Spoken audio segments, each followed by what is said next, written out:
Right, we are live. Hey guys, how's it going? Welcome back to the Kiwi Lads channel. We are back for another match of the Pacific Championships. This one, New Zealand versus Tonga. Now, theoretically, there is still a chance for Tonga to be able to qualify for the final taking place next week. But for that to happen, they will have to beat New Zealand by more than 17 points. But the good news for Tonga is they were able to beat the Kiwis last year, winning at 25 points to 24. Now, at halftime, they actually led by 18 points, which in this scenario at full time would be enough, but it is on New Zealand soil at Eden Park. It's going to be a tough one as the Kiwis getting themselves the win over Toa Samoa in round number 1 of the competition. But there was a brutal hit in the pre-warm-up of this contest taking place for Tonga. A little bit of a late change by the sounds of it for Eli Katoa, who looked like he took a nasty knock to the head.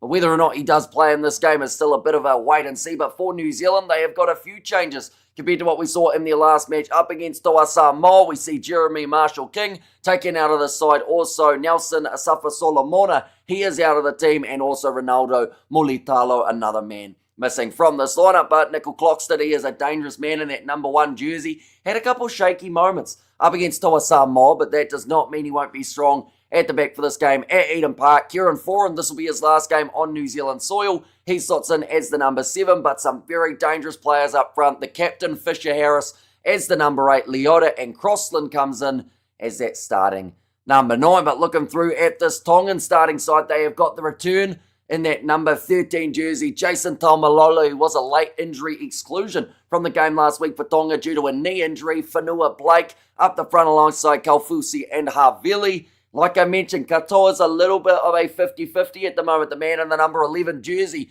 they showed the slow motion shot of him getting hit by Hopewari in the warm-up, and boy did he get connected with on the jaw. You could see the sweat flying in slow motion, but he may still play. It hasn't been confirmed that he's out as of yet, but I'm sure he will have to get that head assessed before heading into the contest. But some great players across the back line. This side just not quite able to gel last week up against Toa Samoa. Of course, there was that hour-long or hour-and-a-half-long lightning break that they did have in between, but you'd have to say going into this contest, now that they've got a match under their belt for Tonga, they'll feel a lot more confident. The New Zealanders, they had the week off, but you're still in that scenario for Tonga. You have to go pretty much all out for the whole 80 minutes here. You cannot afford to take any sort of foot off the gas because you need to win this game by 17 points to book themselves a rematch up against Samoa in the final next week. But in the back three, Tupou Katoa and also Hopewari, all players to keep an eye out for. Koala in the 13 or number 3 jersey,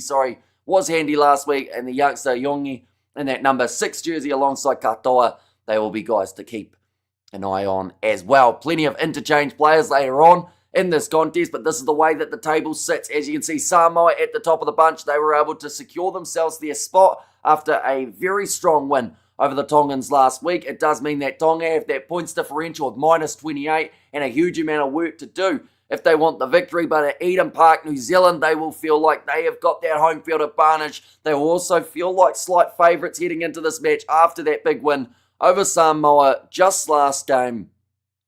You wonder how that final rematch would go now that Samoa seem like they have found a little bit more of their form heading forward in this competition. Papua New Guinea, also a big congratulations to the Kumals. They were able to get themselves the win over Fiji, their most recent head-to-head, which does secure them the bowl. Now, they don't have the opportunity to play off into the 1 to 3 Pacific Cup situation because of the fact that Australia are not playing in the Pacific Cup this year.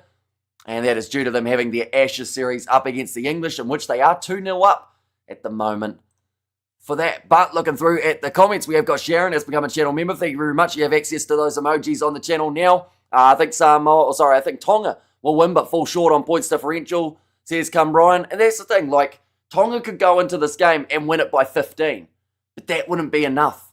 It's crazy to think that for them to have any chance of qualifying, they have to win this game by more than 17 points, which is a margin that I'm not even sure Tonga have really ever been able to beat New Zealand by. They were able to win 1 point in their favour last year, 25 points to 24. And in that game, we actually saw at halftime 24 points to 6 in favour of Tonga. New Zealand starting to fire back throughout that second 40 minutes, and that was actually when we saw the drop goal from Izzy Katoa. They managed to win the game for Tonga MMT, whereas this game, that wouldn't be enough. Big win on the cards, or at least they need it. We have got my calculator out. Going to see how many times Hamish gets asked, can you show the game? Says Williams. It's going to be a few. Can tell you that right now. I don't think we've had any as of yet, though, which is quite surprising. We have got, hi Hamish, says Brandon, welcome in. Hope you're doing extremely well. No trouble tonight. Everybody had a great time. And go the Kiwi, says Troy there, and good morning. All from Scotland. This is going to be a good game. Says Jason, did you get some sleep today? I got about 40 minutes if I'm lucky. Maybe it was less than that. What happened was straight after that game between New Zealand and Ireland, I ended up doing that review. And then I got a message from George saying that he wasn't working today and that he was free. So he went home at maybe about 3 p.m. I ended up doing a couple of extra jobs afterwards and got to sleep at about 4:30 if I'm lucky. So now I'm already up, rearing to go for this game. But we will certainly need a big sleep tonight, that is for sure. What happened to the tie, Hamish? Says Jace, that ended up going into retirement. But I did realise only recently, this is actually a Tongan Rugby League jersey. I didn't do it on purpose. It is just the one that I had in the rotation of what I was going to be wearing. But yeah, the Rugby World Cup 2021 Tongan Rugby World Cup hoodie. I don't know whether or not that's a good luck charm for them or whether or not that may hurt them in this game. Beautiful afternoon up here in Auckland. Hope Tonga puts in a massive effort, not get another hiding. Well, that's the thing. I think that game up against Samoa, I don't want to jinx it, but I feel like that was a little bit of an odd one out in terms of fixtures for the Tongans. Normally they are extremely competitive up against Samoa, and this game was just completely different at Suncorp Stadium. They weren't able to find their rhythm. They couldn't really get too much going, and in the end, the scoreboard kind of spoke for itself. As you can see there, 34-6, and that is what has really hurt them. Samoa, after losing that game to New Zealand, it seemed like their chances of making it through to the Pacific Championship final was becoming a little bit more slim, but then pulling off that massive win, doing exactly what they needed to, and now they're in a position where they can't actually lose their spot in the Pacific Championship final. They are waiting to find out, will it be New Zealand or will it be Tonga that they go head-to-head with. And the good news is, in about 85 or so minutes, we will know who out of these two sides make their way through. Tonga need to win by 17 plus. The Kiwis just need anything less than that. But of course, going into that game up against Samoa with a victory would give them a lot more confidence than going into it having another loss. But we have to see how it goes. These are the future games that are taking place as well, ladies and gentlemen. England versus Australia, the last game of the Ashes for Rugby League, taking place next weekend, Sunday morning, 3:30 a.m. New Zealand time. I believe that is the same for Tonga and also Samoa time. And then that final of the Pacific Championships taking place at this exact same kickoff time as it is this week. So less than 7 days away, almost, from that one taking place. They are just showing that lineup. It looks like Ali Katoa, his name is still on the team sheet. Anyone who saw that slow motion shot of him getting absolutely smashed in the warm-up, Hopaware, I don't know what his plan was, but he kind of went into it, gave him a flying kind of elbow-shoulder situation, which was just so, it was just so ugly. But if he's all right to continue, I don't know what that man is made of, but it's obviously concrete or something, because he took a shot and a half that would have put most men down. I will mention the final is taking place in Sydney. So whoever wins these matches, or this match, as well as Samoa booking themselves through to the final, is actually neutral territory for that next game. New Zealand, both of their games of the Pacific Championship in the group stages is actually at home. They were able to play up against Samoa at Go Media Stadium a couple weeks ago. We do see there in the background Nelson Asafa Solomona. He is not playing for this game, but he is still there supporting his side at Eden Park.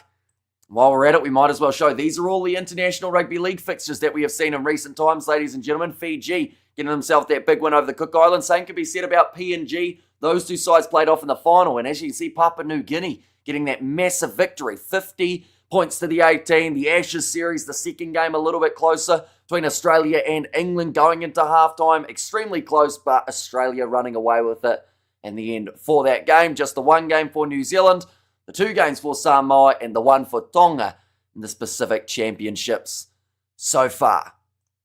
We have got there. I hope the Kiwis kick ass. Did George make chicken for you at least? He did not make chicken, but we did consume chicken in that one. We have got there. Hi, Hamish, and everyone says, Studs Rays, welcome in. I hope you're doing extremely well.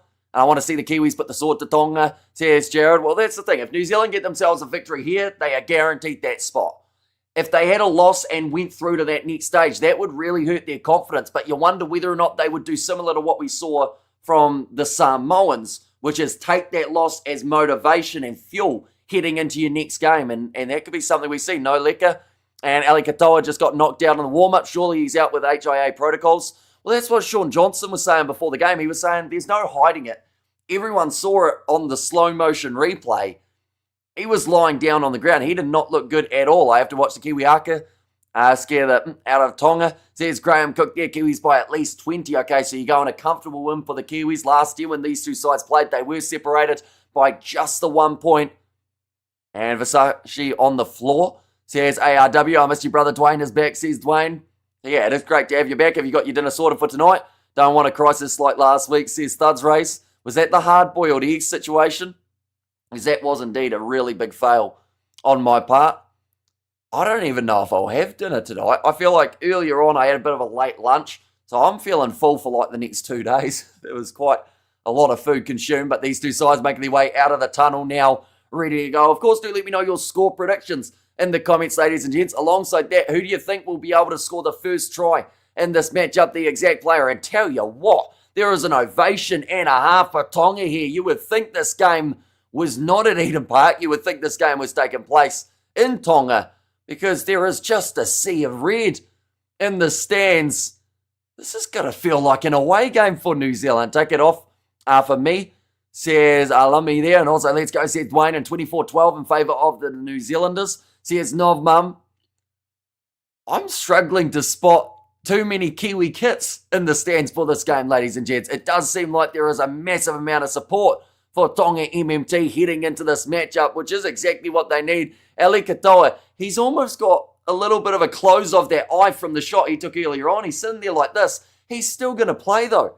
It looks like he is all right, which I have no idea how, because that was a shot and a half, like I said. Jason Tamalolo, though, such a great player to have out there on the field for Tonga in this matchup. The type of guy that can change this game around for them and have that little bit more experience.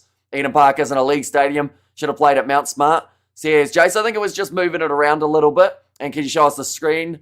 Says Japele, sadly due to licensing, any match footage or audio would get us taken straight off YouTube with a copyright strike, banned for 3 months and potentially sued by, I think it would be Sky Sport in that case, but we are going to be doing the play-by-play commentary, letting you know exactly what is happening all throughout this game. It should be an absolutely epic one. The Tonga national anthem just taking place, and then it will be, of course, the Kiwis, and then then the Haka, and then we're ready to go for this matchup. But Tonga, they will be determined in this match. Like I have mentioned, way that the table sits at the moment, they need a win by 17 points.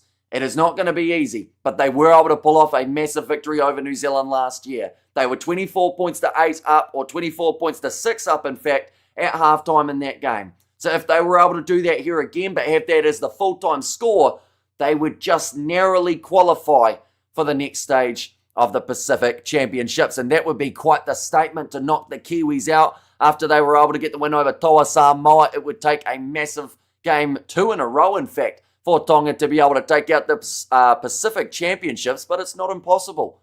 Now, this is a determined side. They learn a lot from last week. We see him there, Ali Katoa. I have no idea how he's playing in this game, but, I mean, if he passed the test and he's feeling all right, I guess you can't really stop him. But Jason Tamalolo, I feel like he's going to have a good day at the office. Tackles made, as well as, honestly, I think he's going to make a few meters throughout this match. He's going to be one of those keys that that Tonga looked to hit up there. I keep on having that game on my mind from last week, which was absolutely hectic between the two sides. Definitely not the score that people were anticipating for that game. Is the stadium full or some spots empty? There are spots empty up top, but I'm not sure about the capacity of Eden Park compared to Go Media Stadium. I actually think they'd have more at Eden Park here by the looks of this crowd. It's actually a pretty hefty one for this match, which is great to see. My last leg is New Zealand. Could they lose? They shouldn't. But Tonga beat them last year. So it's a bit of an interesting one. Tonga will come into this game more motivated than maybe ever heading into this match up against the Kiwis, whereas New Zealand, they know that to get themselves through to the next stage, they only have to lose by 16 or less. So they kind of have to use that not as their motivation. Instead, they have to go, right, we need to go out here and beat these guys if we want to feel like we've earned that spot through to the final. Because if they go into it thinking, oh, well, worst comes to worst, we can lose by a little bit, that's when you start making those mistakes.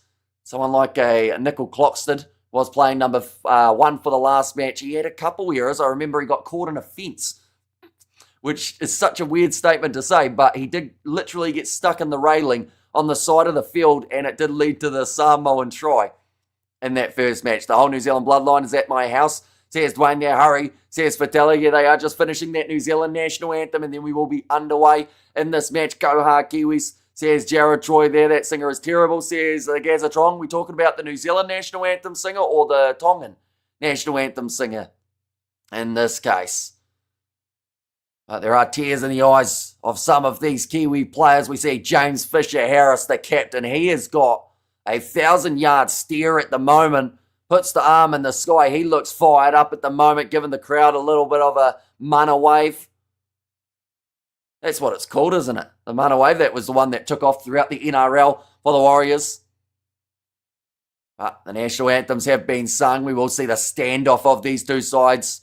The first game for New Zealand, they went nose to nose with Samoa. I'm not too sure whether or not that will happen in this contest, but maybe that is exactly what Tonga need to fire themselves up. Feel like they're right in this contest. The sun is out at Eden Park. I don't think they could have asked for a better day. What you doing, says Vitelli there, as in like for the stream or just in general? Because I will mention once again, we can't show any match footage because of the fact that if we did, we get taken straight off YouTube with a copyright strike, banned for 3 months and potentially sued. You would be able to catch this game on Sky Sport. Here in New Zealand, it is on Channel 1.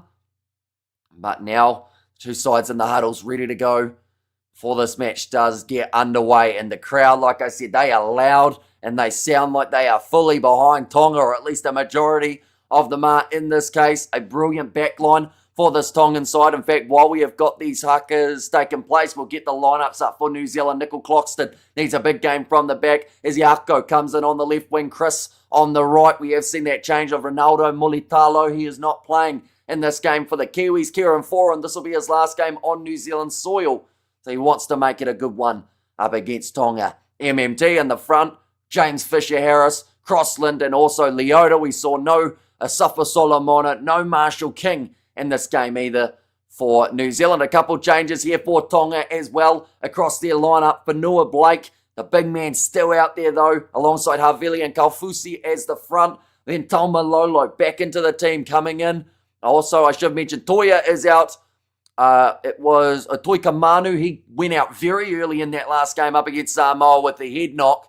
And then alongside them, Kola is coming out of the side as well. But Katoa in the back line, Hopawari at the very back, and then Tupou.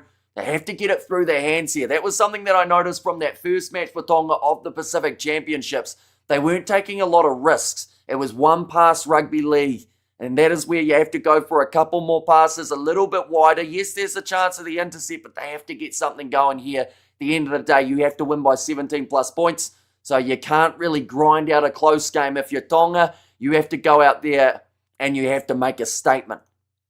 That is something that the side will certainly want to do. Sorry, bro, but I want to watch the game. So I'll see you at first half, says Dwayne. So we'll see you later on. Is it All Blacks playing? It is the Kiwis, the New Zealand Kiwis, the rugby league side. Rugby union-wise, we did see the All Blacks in action earlier on up against the Irish.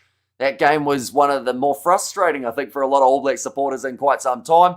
No, this is league, not union, says Nov and there as well, but still the standoff between these two sides.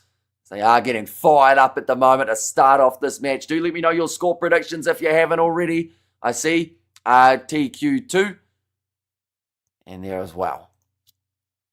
See, my first try scoring predictions are normally awful, I will mention, but in this case, I'm going to go, if Tonga score first, I'm going to go with Yongi. Sneaking through a gap, the young number 6, creating that impact. And then if it's a forward for New Zealand, I'm going to go with Phoenix Crossland.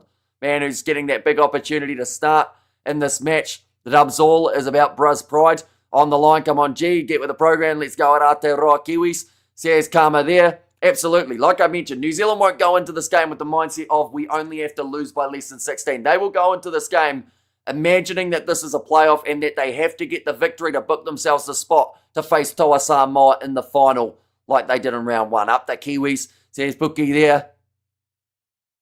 Yeah, already it does seem like they are pretty fired up going into this Haka. James Fisher-Harris, the captain in charge, who is leading this side. He had some great runs throughout match number 1 of the Pacific Championships. So I would have put in some huge hits as well. It's a good standoff between these two sides, both looking extremely determined. I have Brown for the first try and Kiwis 32-12. Middle of nowhere, Northland, New Zealand. Says Gerald, well, it is greatly appreciated you popping in for this matchup. Of course, New Zealand, if they do win this game by that 20 points, they will book themselves the final to go head-to-head with Samoa in Sydney next week. That would be an absolutely massive game. Do we get to watch the game too? Sadly, due to YouTube's broadcasting policies and copyright, it means that any match footage would literally get me taken off YouTube within about 3 seconds due to copyright infringement. It means that we can only do the play-by-play. Luckily, that is allowed in terms of fair use, but any sort of footage or anything, or even audio, like if we were to let you hear what the crowds sound like for this game, YouTube may take us down from it as well. Let's go the Kiwis, says Johnny, and there as well. But both sides finish the pre-match stuff now, and they are ready for a battle out there on the field at Eden Park. There are some big smiles on the face of the Tongan players after the Kiwis laid down the challenge with the Haka. When you see a Tongan smiling back at you, you know a big hit's just around the corner. But the sun may be a little bit of a factor in the early stages of this match. Why are they booing the Haka? Says Duck in there as well. I think it's just, yeah, they're just fired up. The crowd are fired up beyond belief as well as the players out there on the park. There are still a few Kiwis cheering around, but like I mentioned, sea of red at the Eden Park stands. And they have come to watch their side try and put up a bit of a fight here. MMT, baby, is the big sign that we see. Tongan flags, thick and fast. Where's the suit, says Kiwi Rob? It is in the washing. And didn't learn your lesson. Getting laid out by Samoa, says Duck there. Yeah, it was a massive win for the Samoans last week. Fans are allowed to boo, aren't they? Says Studs Race. And yeah, I feel like there's going to be some oohs and ahs and boos and cheers all throughout the stands for this matchup. Ashley Klein, the man in charge. The bunker is Chris Butler. We are just about ready to go. They're running about 2 or 3 minutes late, but that does normally happen. They don't seem to quite get the scheduling time right, but New Zealand just doing the last minute warm-ups. They're showing the big man, Xavier Willison, helping the Brisbane Broncos to a title in the NRL. He is 6'6". He is 23 years of age, and he has got a very bright future for New Zealand, as well as no matter who he plays for in the NRL as well. Jason Tamalolo on the screen. Could be a difference maker here for Tonga. I think having him out there just adds an extra 6 points at least for the Tongans in this matchup. That is the type of impact that the experienced veteran can bring. Was out last week due to a knee injury, which was a massive shame for this Tongan side. They're just showing the warm-ups. And once again, we're going to see that collision. Hopaware just absolutely cleaning up. Ali Katoa got knocked out completely, but he passed the HIA, they've just said, so he is going to be playing in this contest. But we'll have to wait to see how good that jaw is. That's the type of shot that would sit down a heavyweight champion of the world. But instead, Ali Katoa goes, you know what, hardly felt it, let's get going. And while he's playing after that, I have no idea how he is, because that is such an awesome replay in slow motion, not for him, but in terms of seeing the sweat flying in. It's kicked off by the Kiwis, and we are underway for the last round of the regular stages of the Pacific Championship. Tonga with the possession 20 metres out from their line. Now, running it forward, this is Ali Katoa for his first carry. And who be Kiwi team, who won't be Kiwi team, says Etienne there. The Kiwis, all they have to do is not lose this game by 17 or more. And they will book themselves a spot through to the final up against Toa Samoa. Here comes Jason Tamalolo, already making a big collision. And one of the Kiwis getting driven way off in the background. And Kiwis versus Mate Ma'a Tonga, says Johnny Blaze there. Now up to the halfway line. It's going to be fifth and final, but a decent first set from the Tongans. In terms of average metres gained per set, up against Samoa last week, they were about 10 metres less. That is something they cannot afford up against New Zealand, who will look to get those sets rolling early, nicely taken under the high ball. And that forward jersey from Casey McLean. And Dead Set folks showed up, sweet as. Hey Hamish, you should show NRL fans your pants. I haven't actually got pants on at the moment. I got shorts instead. Had to add the shorts part or else it sounded a bit strange. And good day from Issei and Benoni, Says Martin there. Welcome in. Hope you're doing well. Currently the Kiwis in possession. It's already their fourth tackle. Hands of Haka. He was a great player for the Kiwis just last game. Now getting the offload away into the hands of, I believe that was Keano Kini in that 20 jersey. Couple switches made, of course, for New Zealand in terms of who was starting compared to last week. Kick downfield, nicely taken under the high ball for Daniel Tupou, who runs it back at the defensive line. They're showing Kieran Foran. This is his last game as an international New Zealand rugby player on New Zealand soil. So he will want it to, of course, be a victory. Close out that career, but he would still be playing next week if New Zealand do qualify for that final. But a ragdolling of Sione Katoa getting driven sideways by the New Zealand defence of Dylan Brown. Another two-man tackle, Tapeni. Now pick and go. Going off to the left-hand side, another big collision. Tonga trying to work their way towards that halfway line. G'day from Auckland here, says NZ Aviation. How close are you to Eden Park, out of curiosity? NZ Aviation, because it sounds like they're pretty loud at the moment, so even if you're quite far away, you may be able to hear those distant cheers. Well, first tackle made on McLean. Did very well in that last match up against the Samoans, was piercing the gaps all over the place for the Kiwis. Now passed up Isiako. On with the inside pass up to the halfway line now for the Kiwis. It's actually good defence from both sides so far throughout this contest, not allowing those easy meters. Moses Leota, Crossland has to play that one almost from behind him. Comes to his pass now, backline movement for New Zealand. Nickel Cloxton joins the line. Tackle 30 metres out from Tonga MMT's line. And well done, happy AB's beat Island, says Martin there. Now kicked high. Kiwis chasing after it. I think he tried to milk the penalty. I don't know what's happened there. Tonga, the Bulls hit one of their players in the back. That's a massive shot coming in from the Tonga defence. But now the Kiwis on the first tackle. That was a massive blunder from Tonga. One of the players facing backwards, expecting his teammate to run forward, but the ball did not carry to him, and instead clipped him on the heel. Some nice stepping coming from Tomoko now. And it is the set restart for New Zealand as well. 15 metres out from the try line. Passed on, Fisher Harris. One more movement. This is good from the Kiwis. Nice step on the inside. Finishing opportunity. He's driven into touch. And that is great defence from Hopewadi, stopping Casey McLean from getting into the corner. It's on the first tackle as well of the set. New Zealand needed to cut back in, but not able to do so. 20 plus Kiwis, says Baz. And get the best name, says Dalmain. And also the Tongans and Samoans are more bigger on their league than rugby, says Novmum there. And says Nyeri there. And also can't hear you, says Tarina. Have you got the volume up? Out of curiosity. I could be on mute, to be fair. Although I'd like to think someone would have told me by now if I was. Has New Zealand had a win or have won this before? If so, when and where? Says Katzenell. So in terms of this head-to-head, they actually lost to Tonga last year. 25 points to 24. All trying to get that pass away. Okay, they did actually call held initially. So it is going to be Daniel Tupou to play this one. I can hear you, says Novmum there. And go the Kiwi, says Zion. Yeah, normally Australia are right up there when it comes to that Pacific Championships. But because they aren't playing in this one, and they have instead got their Ashes series, it means that the door is wide open for a new champion. In that regard, big collision there in the middle of the park. Nelson Asafa Solomona not playing in this game, but they've still got that physicality of Fisher Harris out there alongside Moses Leota, who make the two-man tackle on Tonga. Now Havili with the run round the side. Thoughts on NRL lines on the field? As in, like, what do I think of them normally? I like them. I think they make it nice and easy to follow. Only 32 metres out from the line. Oh, had to jump over the leads there for Havili. Actually ended up almost stepping on one of his teammates' ankles. That would have hurt. Now running onto this one. New Zealand only 25 metres game from Tonga in their set. Two-man tackle made, driving him backwards. The shot from Halasimo was added into the starting lineup, and that was due to the late injury changes, although not one for Eli Katoa, which I still can't understand how that man got up from taking a massive shot to the chin. Let's go Tonga, says Toji there. And MMT, come on, says J2, or bracing for impact. There was Moses Leota. Now Crosswell is on to the right-hand side into the hands of Kenny.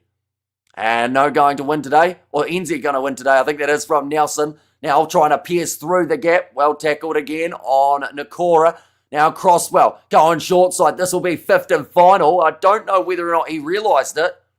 And that is going to be the last there. Crosswell, I want to say he didn't realise, because or else he may have actually looked for the offloading opportunity, unless the plan was to just force Tonga back that little bit further. Big collision. Tackle made by Fisher Harris. Now, back across to the right-hand side. Looks like already someone is getting a little bit of medical attention in the back play. And go Tonga, says Vanilla. And there as well, and collisions is going for Tonga too. Now, nice tackle. Managing to wrestle down this dangerous Tongan attack. Looking to pierce through there. Good driving tackle made on Sione Katoa. Now, another set of 6. It's going to be the set restart for Tonga as they move up to the halfway line. Here's Jason Tamalolo. Tackled by Crosswell. Back away to the left-hand side, and only their first tackle. This is where they really need to make the most of this opportunity. Tonga, their last set, they only made 25 metres. So this is the one where you really put the foot down. See how many metres you can make. Nice inside ball. Again, round the bootlaces. It's a good way to take down these big Tongan forwards. That time it was Katoa. Now, thinking about the offload. Does decide against it in the end. Smart play from Vaimonga. Now, short, flat pass. It was forward, though, as the call from the referee. So New Zealand will get themselves the scrum. A bit of a mistake there from Tonga. And we have got there, we need Haumoli. Says Jay. And also Tonga looks way better than last week. I think last week, that's the thing. After the first, I would say 20 or 30 minutes, I was expecting Tonga to find their rhythm up against Samoa. Because, like I mentioned, they're such a dangerous team when they get flowing. Yet that flow state never happened last week. I would say already they have looked, I would say at least 3 times better in the early stages of this game than we saw up against Samoa. And that is a massive benefit for them. But if they can't stop the Kiwis from scoring here, that's going to make it difficult. Is it the only game you're doing today? It is, yes. There are no other matches taking place for Rugby League or for Rugby Union. I know that the Women's Cricket World Cup between India and South Africa is taking place in the ODIs, but we won't be covering that one on the channel. New Zealand trying to get out of their own half. Third tackle of the set. Crosswell going to the right-hand side. Thought about shoveling it on for Nakora. Actually, we need that 2023 Kiwis team back. They were absolutely vicious. They beat Samoa 50-0 and Australia 30-0 with total dominance. Breaking the line now. Looking for the offload. Bit of a risky one, but it does go into the hands of the winger McLean, or at least he's playing in a wing position. Just at this point in time, looks like one of the Tongan players is injured. Now pick and go. Looking to get those few extra metres. Nickel Cloxton off those McLean. Thought about the pass on the inside for Kenny. Now New Zealand fifth and final. Cross kick attempted. Chance to go up for a beautiful take under the high ball from Daniel Tupou. To survive yet again another New Zealand attack. Tonga got it. Says Jay there. And there is going to be this penalty going the way of Tonga as well. That is almost 10 minutes into this contest, and we have seen another injury here for Tonga. It just makes you wonder, if they were to somehow pull off this victory, get the win by 17 plus points, are they going to have players left for next week? We've seen plenty of guys going down. And even last week, a few late changes having to be made due to hard injuries. And the thing going off now is Ali Katoa. There is no surprises there. Looks like he's actually taken another shot to the cheekbone. He's had a tough day at the office already. They're just talking about their Hopawati collision in the warm-up. And we're going to see the replay now. It's a bit of friendly fire. He's taken an elbow from his teammate. So far today, he's had a shoulder and an elbow. And everyone who's hit him's wearing the Tongan kit. I don't think any Kiwis have actually put a hit on him. It's just been his own team. Do you think South Africa women will win? It'll be a tough one, but honestly, they've looked good throughout this tournament. If Tonga win by 17, Stacey Jones had better leave the country, says Craig. And that's going to be another penalty. This time going the way of Tonga. Now, I will mention that it is Seoa Wong who has made his way onto the field. In fact, no, this is going to be a penalty for New Zealand, is it? Yes, it is. The Kiwis actually managed to get themselves the penalty in that one. And even Ireland fans say the red card was not the right decision. Says Xander. I feel like in that case, it should be even New Zealand fans say the red card was not the right one. Because I think that Ireland, of course, would feel like it wasn't. I was talking to George about it, and he was in the same boat. He said that, like Tyke Byrne, he just looked like he was kind of bracing, and he used the example of when you accidentally run into a doorway, how you kind of flinch and put your arms up like that for trying to protect yourself. And he said it was probably yellow at best, but in the law book, because of the way that it's written, it means that is unfortunately, like, it is a red card by the law book, but in reality, it was probably a yellow. And yeah, the red card was absolutely the wrong decision coming from an All Blacks fan. Says Tanner too. Yeah, see, it felt like the wrong one, but once again, law book-wise, that's roughly, like, because they don't allow for any sort of grey area, it's all black and white in that law book, it means that it's such a tricky one. Nickel Cloxton, though, 10 metres out from the line. New Zealand up to the fourth tackle, just the 8 metres out now. Now back across McLean playing halfback. Fired on Brown. Now going in behind Foran. Plenty of options here for New Zealand as they keep on shoveling it on, getting wrestled towards the sideline. Manages to keep the ball almost alive, but still in touch for New Zealand. Great defence from Tonga again. Need a petition for Hamish to be Sky Sports announcer, says Delmain. Yeah, it would certainly be a hectic game for this one, that is for sure. These two sides, plenty of physicality, playing at such a fast tempo as well, just running out of space down that wing. For New Zealand, spent about maybe 6 or 7 passes in a row, just shoveling it across, and then getting themselves just a little bit isolated out in that wider channel. Means that Tonga will have their 25th run, whereas New Zealand, they are sitting with 31 throughout this matchup, almost an extra 100 metres already made for New Zealand in this game as well. The law book giveth and the law book taketh away, says Xander.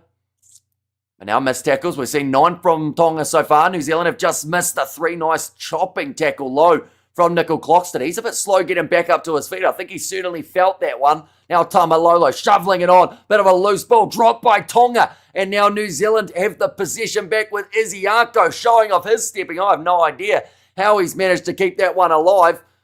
Now we are seeing the run sideways from the big man Moses Leota. Now, going back across to the left-hand side. It'll pass on the inside. That one's going to be out. I don't get why people are surprised by the red card. Upright, no wrap. Arm tuck, shoulder to the head. Where was the mitigation people looking for? See a studs race. Yeah, I think it was just the amount of collision. Oh, that's a drop ball from New Zealand. Just out from the line. Yeah, I think they're arguing because there wasn't a, like, massive heavy. Yeah, it was such a weird one. I actually think, I know that you've been doing a few videos about, like, refereeing. That would be one that does really well. That's right. In fact, you've probably already started making it, to be fair. But yeah, it would be a very interesting one to look at, because I noticed from those other videos that you did, you go through every single part of the law book, which is exactly what you need in a situation like that. I don't mind if we lose to Tonga. It would be great for the competition, but who I really want is the Australians. And if Tonga win by 15 points, Stacey Jones had better leave the country, says Null. And then Kiwis blowing too many chances. Tackles in opposition 22 so far. New Zealand hit the 8 and also territory 80% throughout the early stages of this match. Up to 14 minutes. Tonga trying to step through, but Kiwis are making some crucial low tackles at the moment. They know that going up against the Tongans chest to chest is always going to be a tough day at the office. I started writing it, says Studs Race. Another penalty. Honestly, I think it would be probably your most viewed video. Probably not even just from the ones you've done so far, but probably for a very long time. Just because it's such a, like, pivotal talking point at the moment. And we the Kiwis for the Kiwis, says Legion, but the penalty does go the way of Tonga. That is now their second. Get Crossland off my screen. That one's going to be put into touch.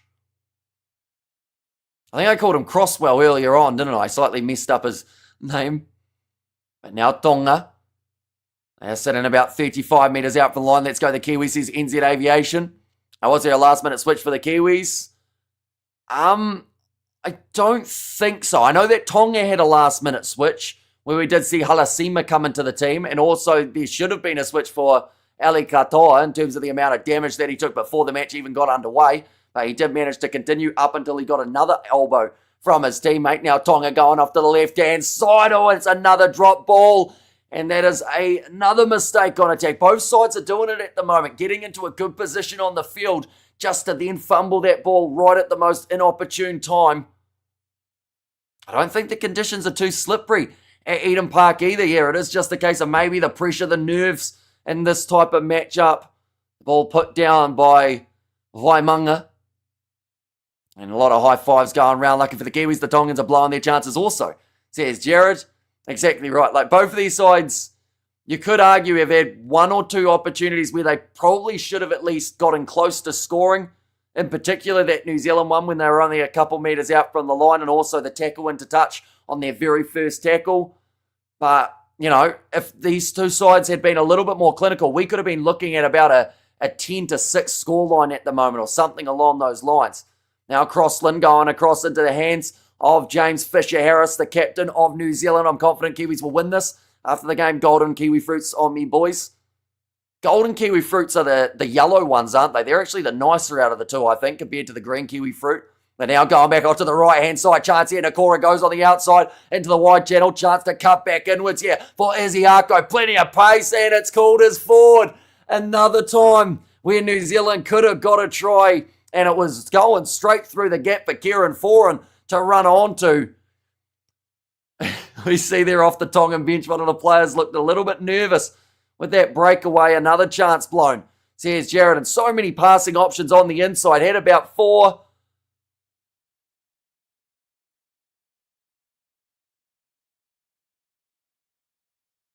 Tell you what, looking at it from above, that wasn't too bad of a pass at all. We've seen a lot more forward than that. But there's going to be now the scrum feed for the Tongans. I'm confident Kiwis will win this after the game. Golden Kiwi Fruits. Oh no, I read that one. If Scott Barrett is still injured, then I hope we get to see Samba Penifino and Wallace Atiti off the bench. Says Tanner, FU New Zealand. Says Melee. Fun fact, Melee, you're not actually the first one to say that. There seems to be quite the rivalry between New Zealand and Tonga heading into this contest. Now going off to the left-hand side. Big collision again there. It's a good attack and run from Halasima. Off to the right, up to their third tackle. Here comes Jason Tamalolo. Good driving tackle from Tapena. Go the Kiwis, yes.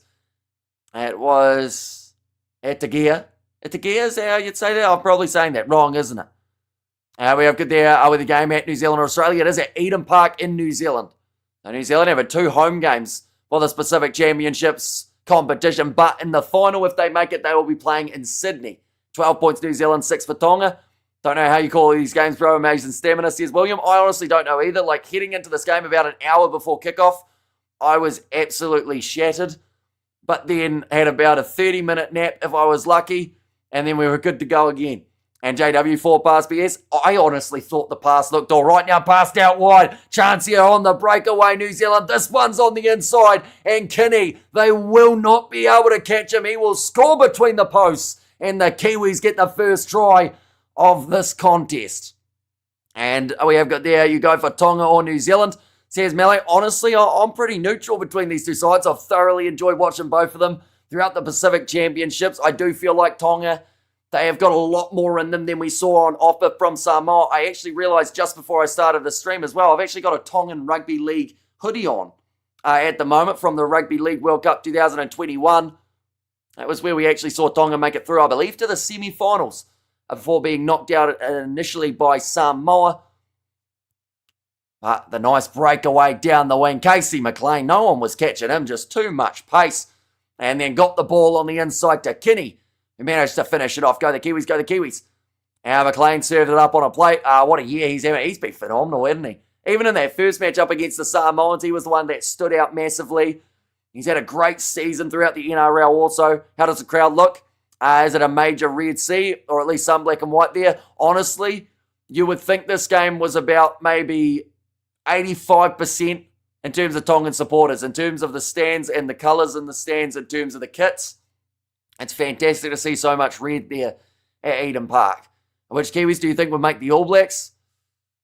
Oh, it depends on what you're looking for, really. I know there are always those talks of who would be the crossover players who could do well. I mean, McLean probably would go all right, to be fair, with the year that he has had so far. Izzy Yarko might not go too badly either. Now, tell you what, he's only just got that one over. I think he somehow almost missed from 10 metres straight out in front but it makes the score now 6-0 in favour of New Zealand. Kiwis got this hashtag, we the Kiwis for the Kiwis. Says Legion there, and tryhards need to relax. Wait patiently, says Rapidi. Yeah, and this all came from just that mistake from Tonga down the other end of the field. Not a full pass, a bad call, Klein.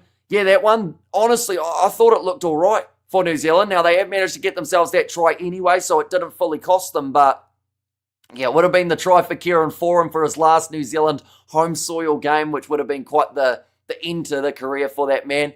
Where's the video? I can't see it. Says Marilini. It is available on Sky Sports. Sadly, due to licensing, any match footage or audio would get us taken straight off YouTube with a copyright strike. So sadly, we are unable to show anything because we get taken straight down. But we are going to be doing all the play-by-play. Currently 20 minutes through this game, and Fisher Harris hitting it up for New Zealand, 20 metres out from their own line. Papali'i takes the big shot from Tonga's defence.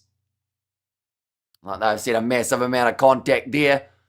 Big collision. Moses Leota making a few extra metres in the process as well. And this is all very crucial in terms of just those extra couple every once in a while for the metres made. Tapene has managed to pierce his way through. We have got there Tonga, says unowned, and also the New Zealand flags from JW. I see Australia doing very bad, says Mohadeen.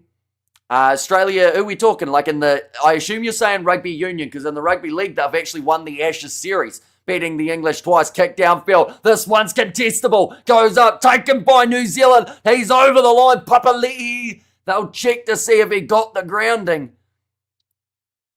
Okay, it was on tackle 5 anyway, so this is either going to be a turnover or it is going to be a try here for Papali'i. They will also check to see whether or not there was a forward or a knock-on in there from Nickel Clockstead. We're going to see the replay. I think it's Hopewadi who does get that claim. It looks like it actually goes straight through Nickel Clockstead. Depending on Payne Haas any day of the week, says Licky there. To be fair, Tapene is a very handy player for the Kiwis, and he's the type of player that maybe doesn't get a lot of credit at times for what he's able to do. We have got DG am recording. Says Malay there, an unpopular opinion. Oh no, I read that one, didn't I? Right, they've got a decision here. Okay, it's going to be knocked on by Chance Nickel Clockstead, so that'll be no try. And Rugby yesterday game, says Mohadeen. And can he see the YouTube comments? I certainly can, Latia. So yeah, do let me know your score prediction if you haven't already. I totally believe when the fans boo the Haka, their team loses. And also not a 4 pass in there. And come on, Tonga. Says unknown there currently. The Tongans, they have got themselves possession, just the 10 metres out from their own goal line, using this one quickly. The hands of Havili and big collision. Fisher Harris, he is certainly trying to put in as many big hits as he can in quick succession as well. Hard one on Crossland's arm, but he manages to wrap around the bootlaces. Ugh, that's an ugly cut on the cheek of Katoa. He got busted wide open by his teammate. Loose ball, now picked up nicely by Katoa. And I want to see a rematch by nationality, New Zealand versus my ethnicity culture in the final, says Legion. So that would be New Zealand, Samoa. And at the moment, it does seem likely, currently, Tonga, to be able to win this game, would have to go on and get 23 unanswered points and not allow New Zealand to get any more throughout this game. Now trying to find his way through it is Kenny, the try scorer, and there's a penalty as well. Playing the man on the ground from Tonga, a mistake being made, and it just allows the extra metres to be made from New Zealand. Just trying to find who they want to go to here in terms of the passing option. It looks like Ali Katoa, he just keeps on coming back like the Terminator. He's passed his second HIA. He's also had a massive gash under his eye. He makes his way back onto the field. Jason Tamalolo makes his way off. We got the Tongan flags there from Halawanga. Hopefully I've said that correctly. Do let me know if I've mispronounced that though. Now Nickel Clockstead. Oh, told to get back to the mark. 40 metres out from the line for the Kiwis. Off to the right-hand side, they have been moving this ball a little bit nicer so far throughout this match than Tonga, being able to use their backline to their advantage. Moving forward there, Tomoko. And go the Tongans. And there as well, now Foran with the inside ball, finds Leota. That is a great attacking line. Great pace shown from Leota as well. Now to the short side, Kinney tries the little shuffle. Now shoveled on to Pene. Going across here to the left-hand side again. New Zealand, so many passing options, but instead just taking the collision as Dylan Brown It's like a cockroach, can't be squashed. Says Stephanie there. Now Tapeni cut him back inwards. Low tackle made by Katoa. Now he has to be very careful not to cut that cheek open a little bit more. Now running it forward. Fisher Harris, fifth and final for New Zealand. 7 metres out from the line. Crossland looking to the right-hand side. Finding the hands now at four. And shovels it on. Kenny, wide cut-out pass attempted. It's hit the hand of Daniel Tupou. So New Zealand will have 6 again here from about 10 metres out. Kenny reminds me of Cheslin Colby. Very fast and agile. Hard to tackle. Says Johnny, he just does that little hop, doesn't he? And then he's either going left or right. And he seems like a very hard man to be able to read in terms of what his next move's going to be. Still going, Hamish. Have you had any sleep? I managed to get 30 minutes of sleep, which is not enough, but it's keeping us going for now. 23 minutes through this contest. But yeah, initially I was going to aim to get about 6 hours of sleep before this game. But then after finishing my New Zealand versus Ireland review, I got a message from George. He said he was free for the day and wasn't working. So he ended up coming round. And yeah, by the time he left and by the time I got a couple things done, I had about an hour worth of time that I could try and sleep for. Now run from Brown. He goes straight through. Carves the Tongan defence wide open. And it's the second try of the contest for New Zealand. And that is the type of try that Tonga could just not afford to allow to happen. You got this New Zealand, says Boru there. And now he's overrated. Says Zion. Crossland went across to Brown, and that's poor. Just let him go straight through the gap, pretty much next to the post as well. $6 million man goes through, says Studs Race, repeat for Tonga, says your mum's dad. And we have got there New Zealand, and they're from Legion as well. That is a great run from Brown, piercing that gap, finding his way through. Second try of the match now for the Kiwis, and a nice easy conversion straight out in front. Soft from Adam. For Noah Blake. Yeah, it just seemed like I don't know, like that gap seemed too easy, if that makes sense. Tonga have had some very good defensive moments throughout this half, but that wasn't one of them. We see it there, just straight through, and perhaps it was also, I can't tell whose number that is at the moment. I'm trying to work it out, see who it actually was, but someone else, I think he got caught on the outside a little bit, Seoa Wong. Ended up drifting a little bit too wide. Did you say happy birthday to your dad? Not yet. His birthday's taken place in 5.5 hours. Take it off for me. Says Alumi there and win for the Kiwis. Says 3-0 and keep going, Tonga. Says Toa Lato. Yeah, so now for the Tongans, for them to be able to win this game and move through to the final of the Pacific Championships, they are going to need to get themselves, we just have to wait to make sure Isiako gets this one over. But Tonga would now need 29 unanswered points. So they will need 5 converted tries with the Kiwis not scoring any points here to be able to book themselves a spot to the next stage. Good commentary, Hamish. Keep it up. 20 plus Kiwis, says Baz. And also, is it not 11? Only the 4 points for a try in Rugby League with the 2 for the conversion. So in this case, it is now sitting 12 points to 0 in favour of the Kiwis. And good work, Hamish. Happy birthday, Hamish's dad. Says Trio in there too. Yeah, the last game that we did of Rugby League, actually, I believe, before the Pacific Championships, my dad may have even been on the live stream. I think it was a State of Origin one, way back in the day. And Mitsu has got Australia in there as well. I will mention we are going to be back next week for the final of the Pacific Championships. All taking that one inside of the in-goal area for New Zealand, looking to run it back out as Moses Leota. He's not making it to 50. Bruised mug and his brains are rattling. Just pull him off. Says Gatsanel. I assume you're talking about Katoa there, and they're not my dad. Probably poor timing. But now sitting 26 minutes in this contest. Crossland goes across. And another flat attack and run from Moses Leota. I'll be honest, I think Moses Leota is having the runs that I thought we were going to see from Fisher Harris throughout this matchup. We have got there, let's go MMT, says Garrett, and also we have got there, yes, what did I say, Kiwi's got this now, going off to the left-hand side again, little bit of a juggle, and a mistake coming out wide from Casey McLean. He doesn't make a huge amount of them. Off to the left-hand side. Oh, Nickel Clockstead. Make the tackle there, but Daniel Tupou, he looks like he's a little bit slow getting back up to his feet there. A chopping tackle made on Alamotti. I'm going to work. Have a wonderful day. See you next week, says Mahadin. So we will see you later on for more internationals. Yeah, of course, not your dad. Poor timing, says Katsanel. Now 4th tackle made.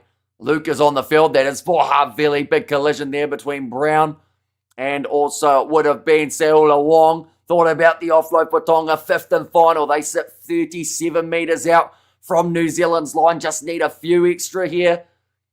And a try before halftime is definitely what the doctor ordered for Tonga if they want a chance in this game. Bit of a slip. Now, last time they played up against New Zealand, they actually led at halftime 24 points to 6. In this contest, they look like they're going to be down by a few points. Everyone knows that New Zealand is going to win, and come on, MMT. Says last chance in there as well. Now, another big collision there. Taufusi has made his way onto the field, and that is for Furuwaika. Now trying to pump those legs again. Kiwi replacement there in white. Now off to the right-hand side again. Clark shovels it on. Nicely done here. Chance out in the wide channel for New Zealand. Isiako thought about the pass. Decides against it. Still going, Isiako. He's a hard man to put down, and he's still going. Got up and went again about 2 or 3 times in a row there. Off to the left-hand side. Kieran Foran looking for the cross kick. Chance here out wide. Nicely taken. He has got over the line. That was too easy out wide for Casey McLean. He was tackled about 1 or 2 metres short. Reached around. Scored the try for New Zealand. And it goes from bad to worse for Tonga here. Just using that length of the wingspan. Moses Leota played well against Samoa. Outshone JFH, Joey Tapene, quite this half. I watch out for the big second half from big Joey Taps. Says Warren. Yeah, honestly, Moses Leota, he's been... I know that this is very early on, but I would give him man of the match at the moment, the way that he's been going. I know McLean's really... He's trying to get it as well, to be fair. If you were to give it to just a forward, I think that Moses, I don't know how many metres he's made already, but it's felt like a lot throughout this half. And bye-bye Tonga says JW. Get rid of all 3 Barrett brothers and trade them for 3 big Tongans. Says Timble J. Why can't the All Blacks play as well as the Kiwis? Says Johnny Blaze. And I think that it's time to use, or for use to migrate to New Zealand. Says Legion. And also we have got their wait till the time's up. Says Toalato. And there as well. But currently New Zealand, they have got themselves that 16-0 lead. It's had the 90 metres gained so far in this game for Lucas McLean. He did get himself the assist earlier on when he did give the ball into the hands of Kene. But yeah, I'll be honest, I think that there was a decent tackle from the Tongan player in that scenario from Sione Katoa. He was just too close to the try line. So he ended up just reaching over and slamming that ball down. Repeat of the Commonwealth Bati game yesterday. Says Moasopi. Yeah, that game was a bit more one-sided than I had hoped. We were initially going to be doing it on the channel, but they ended up getting waylaid by cricket a bit more. To all my Kiwis, how was your day? Because my day is good. Says NZ Aviation. We have got there, let's go Tonga, says Pete, and only 2 tries in it. Says Ashley. Well, now the 3rd due to that try coming for the Kiwis just before. And the Tongan flags there from Toa Lato. And there too, chance to line up this kick from close to the sideline for Isiako. Not going to be the easiest one. He brings it around so nicely though, and it does go over, making the score now 18 points to 0. In favour of New Zealand. And these extra 2-pointers, each time that they get that conversion over, they have some crucial extras to have. Time to go home. Says GXR. And we have got there Alex Joyce with a cold beer. Says Legion. Oh, this game still far from over. We did see Tonga have an 18-point lead up against New Zealand at halftime. The last time these 2 sides played, in the end only winning it by 1. But Tonga do really need to find their rhythm. They're 30 minutes into this contest, and they've hardly had an attacking chance inside of New Zealand's half. Still an 80-minute game, exactly right. Plenty of time. Things can happen. Cards can happen. Injuries can happen. And we'll all be going on later on in this game. We have got there the New Zealand flags from Sanari. And also Mate Ma'a Tonga. Baby says Toalato. And Tongan slipping up like last week, says Monkey. And the worst thing is, I actually feel like Tonga have played better at times throughout this game than they did last week up against Samoa. But New Zealand have also just been very clinical with the way that they've been able to play throughout this contest. They have made a couple early errors, but from there they are just making meters for fun at the moment. Now another attack and run forward. This time from Isaiah Papali. Crossland going short side. 5th and final offload to Nickel Cloxton. That one's hit the hand of Tonga. and it's knocked down by the Tongans, which brings New Zealand another set of 6. And Tongan and proud says Isaiah there. And also we have got there Hamish Jones only back. Tonga says Mark there. And also we have got there nice New Zealand says YG. And then who's winning at the moment? It is 18-0 in favour of New Zealand. They have got themselves the 3 tries. Kinney got 1. McLean got the other. And then also Dylan Brown was able to score earlier in the game as well. Again, New Zealand, they find themselves 15 metres out from the Tongan try line. Crossland going to the right-hand side. Another flat attack and run from Moses Leota, who is making metres for fun. In fact, that time was Aaron Clark in the 16 jersey. Now Crossland, bit of a pass in behind White, but he does get in a decent fend attempt. Thought about reaching out there as well. He's only 2 metres short of line. Crossland looking short side. Step there coming from New Zealand. Another offload. Crossland, that was poor on the outside to Moko, just having the handling error, and the ball goes back into the hands of Tonga. And they will get themselves the penalty for holding on to. Tonga will be able to clear their lines. Still appreciate the MMT team, says Tawalato. And they're all good, Tonga. We love our Tongan whānau. And give him Malcus. Says YG there too. But that one's going to be put into touch by Tonga. And breaking news, Sarah Hineni is having a baby, so she is out for the 7s and for Super Rugby. Says Kiwi. She'll be able to have one similar time to Michaela Brake as well. Those two will have kids growing up at about that same time. Of course, both experienced veterans of that 7th circuit. And there's going to be another penalty going the way of Tonga. They're slowly working their way up the field like this. And F ref says Jared. And New Zealand, my homeland, my world, and my people. And did England win the Union? I was on the lead channel when I missed it. So in the end, we did end up seeing England win that game. 15 unanswered points in the second half. So we're going on to win that contest 25-7. Actually, a really good finish to the game for the English throughout that second half. And Australia just couldn't get anything really going. Now Kaufusi. Tackle made on him. Tonga sitting 40 metres out from the New Zealand try line. Once again, a very classy tackle low from Nakora. A chance to get the attack. Katoa.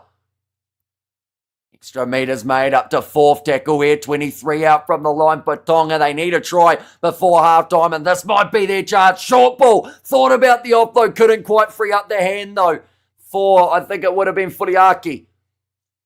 Now going back across to the right-hand side.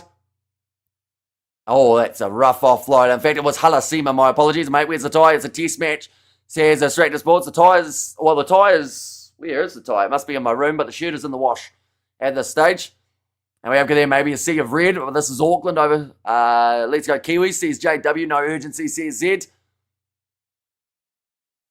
Just a nice step from Tonga, almost breaking through. But it was just that offload from Halasima that wasn't quite coming for the Tongans. I mean, plenty of frustration there at the moment with the way that they have been attacking throughout this game. They haven't had a massive amount of chances. Forwards for Tonga need to dominate. Yeah, at the moment, we've seen a huge amount early on from Moses Leota. We've seen Tapine feature a couple of times too. In the moment, Kiwi says GXR. Although the Kiwis will actually follow them on said plane because the Kiwis are heading to Sydney, so they might actually end up on the same flight as the Tongan side. Almost 1,000 running metres already for the New Zealanders, up to 871. That's a good run from White, adding an extra 20. Now up to the 4th tackle. Crossland trying to pick and go through the gap. A collision there again for the youngster Willison. The Buzzcut is growing back. It's a good length right now. Says Distracted Sports. It's actually it's quite handy. Because when it gets too long, it just gets messy. Whereas at this stage, that's a loose ball. And it's cleaned up by Tonga. They have to take it back into their in-goal area. I believe it will be the goal line dropout now. But yeah, it's at that length where it doesn't really get hugely like a bad hair day situation. So that's quite nice. And up the Kiwis. Says YG there, but a bit of a miscommunication at the back from Tonga trying to grab that one. Tomalolo is not physically fit for 80 minutes. Says he ended up missing last week due to that knee injury and now has come back in and still doesn't look... Well, I'll be honest, he hasn't been as impactful as I thought he would be. One of his first carries was extremely strong for Tonga, but since then it seems like they are going for other options. That's a poor mistake from the Tongans right there. Kicking the ball out on the full from the goal line dropout. We have got there, Mr. Reporter, did you hear any results from the warm-up 7s 20? I actually didn't. I wanted to cover a couple of those games, but I noticed that New Zealand and Fiji were playing off at the same time as I was coaching junior cricket. So it meant straight from the get-go I was going to miss one of the bigger games that were taking place. This is not Tonga's year, says Majesty. Now 2 metres out from the line here for New Zealand. Back to Ted. Foreign. Goes to Brown. He's already scored in this game. Goes to Kinney. He's already scored in this game also, but he's wrestled down in a good tackle made by Seula Wong. And bro, Tonga is going to lose, says Asimade, and it's going to be close to the try line for New Zealand. Thought about reaching out and trying to ground it there for Aaron Clark. Only the third tackle for New Zealand, so plenty of time. Crossland goes across Foreign now. Pops it out. One more pass on the outside, going through, and Matthew Tomoko does score the try for New Zealand. That is their fourth. It wasn't broadcast, so that would have made it very tricky to be able to cover them. What happened ever since 2017, says Mitsu. And come on, Tonga, and we love you, Tonga, says Tawalato. But this is some really great physicality, some brilliant ball running from New Zealand, finding gaps thick and fast. And currently they have got 4 different try scorers. In this match a few hours ago, you look like KFC employee. Now you look like a businessman, says Charles. I mean, I'll take it. Do I? With the hoodie on, it looks like I'm a businessman. Once again, take it though. And Tomoko says Amaru. And also Tonga needs to look timid and afraid. No real leaders, says Zed. And Kiwis for the win night, says Aaron. And up to Kiwis. And there as well from YG. A 22-0 just before the halftime break as well. Full stream Tonga beat C-Team Kiwis last year. And now that the Kiwis have their players back, different story. And that's what happens when you boo the Haka, says Duck. And also we're there up to Kiwis anyways. Says YG, and I know it, says James there. Now 2.5 minutes remaining. Chance to kick this one from the sideline for Iziako. He's actually had a very good day off the kicking tee so far. Now, he does like to get that shaping from right to left, so this one will be a little bit tricky. He almost has to start it outside of that right-hand post. Watching Samoa versus Kiwis was way more exciting, says your mum's dad. And guess what? We get to watch those two sides go head-to-head next week. Because unless Tonga score themselves 39 or 41 unanswered points, the Kiwis have booked themselves a spot through to the final. Starts it out to the right. Oh, that's a good kick from Iziako again. Never looked like it was going anywhere but the middle of the post. So that is going to make the score now 24-0 in favour of New Zealand. Depends what kind of business you do with people in hoodies, says Stephanie. That is true. I can think of one type of business, but I don't think I could say it on live stream. We have got their shirt and tie for the All Blacks, hoodie for the Kiwis. A yes league is poor relation, but far more exciting and entertaining than Yornian, says great. Yeah, it's nothing personal against the Kiwis. It's just the fact that I did change since then. George ended up coming around and we went out and about for a little bit, so I wasn't going to wear the suit and tie out in public because there are people. Well, I guess it is Sunday, so people would have thought I had just been to church, wouldn't they? But now it's Step coming in. I have to mention that the Tongan Rugby League hoodie didn't do them much good in this game so far. And we have got the iPhone 17 Pro Max. Probably not. I think my iPhone, I think it's a 12, will do the job for a little while. And mother kia ora, Hamish. And they're from Pepe. And also, at least Samoa gave us a performance, says your mum's dad. So that's just my granddad, isn't it, when you actually do the maths on that. Now, big collision on the halfway line. Currently a 90-second period remaining of this first half. Another offload there from Foreign. And Tonga Cook, Samoans next, says Metsu.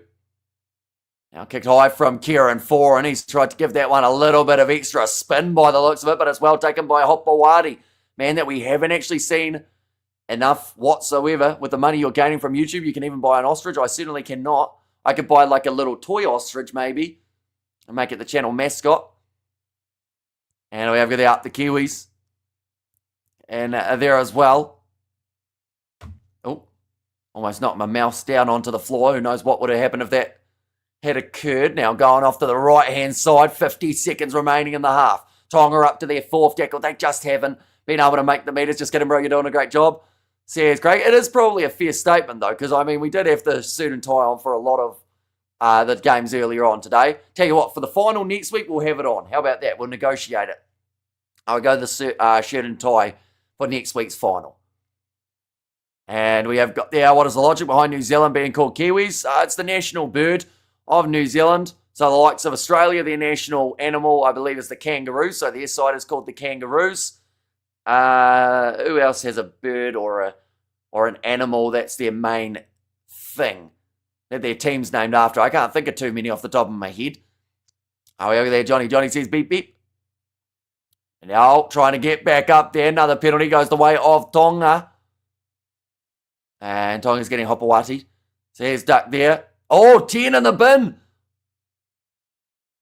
And it's a mistake made from New Zealand at the worst possible time. It's Aaron Clark who ended up slowing it down. And we have got there, who's your daddy? Tonga from Salera about 500 times. And we have got there, is there any Tongans in Tonga?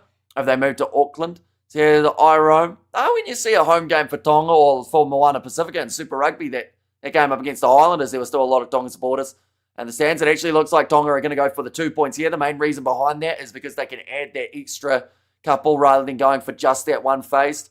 One of the most unbiased commentators is Hamish. So here's Charles. And we have got there Laura McGoldrick's a nice Kiwi bird. Says Naz Williams. He's had one attempt, one going over for Isaiah Katoa. Now, striking this ball just to add the extra 2. And that one goes over. So Tonga have not got a 0 in this game. And just I think Samoa and Tonga parade for this to happen. And that cuts the lead to 22, says Vic Mars. Yeah, still a long way to go, but at least it's something on the board for Tonga. I know it won't be a massive confidence booster, don't get me wrong. It's not exactly where they would want to be sitting 40 minutes into this game, but it's better than nothing. I feel like they'd much rather take that. What's the live stream says? Ally, in terms of your options, Sky Sport here in New Zealand is one of the better options. We have got there, says Helena. Looks like a bit of a conversation going on between one of the Kiwis, Kieran Foran, and also the referee. We all know who's going to win. So here's NZ Aviation. What's the live stream? Once again, Sky Sport 1 is the best option if you are in New Zealand to be able to watch that one. Open your ass, says Beep Beep.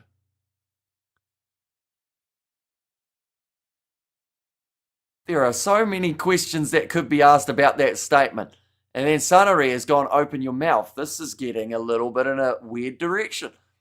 We have got there, thank God, these parades stay in Auckland, says JW. And we have got there's a lack of team spirit in the Tongan, says Risky.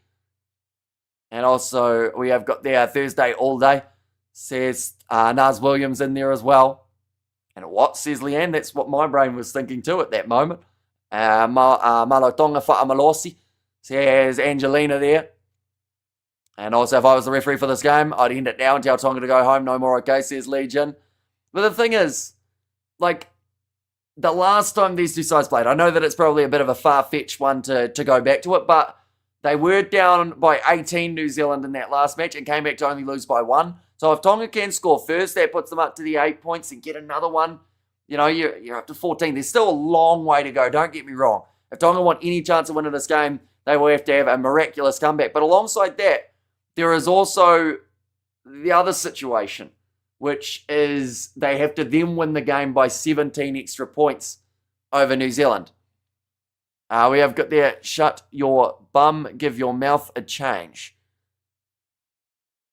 I don't even, that hasn't even hit the brain in terms of the order that that's taken place in. Some of you need a timeout, says Norma Jean.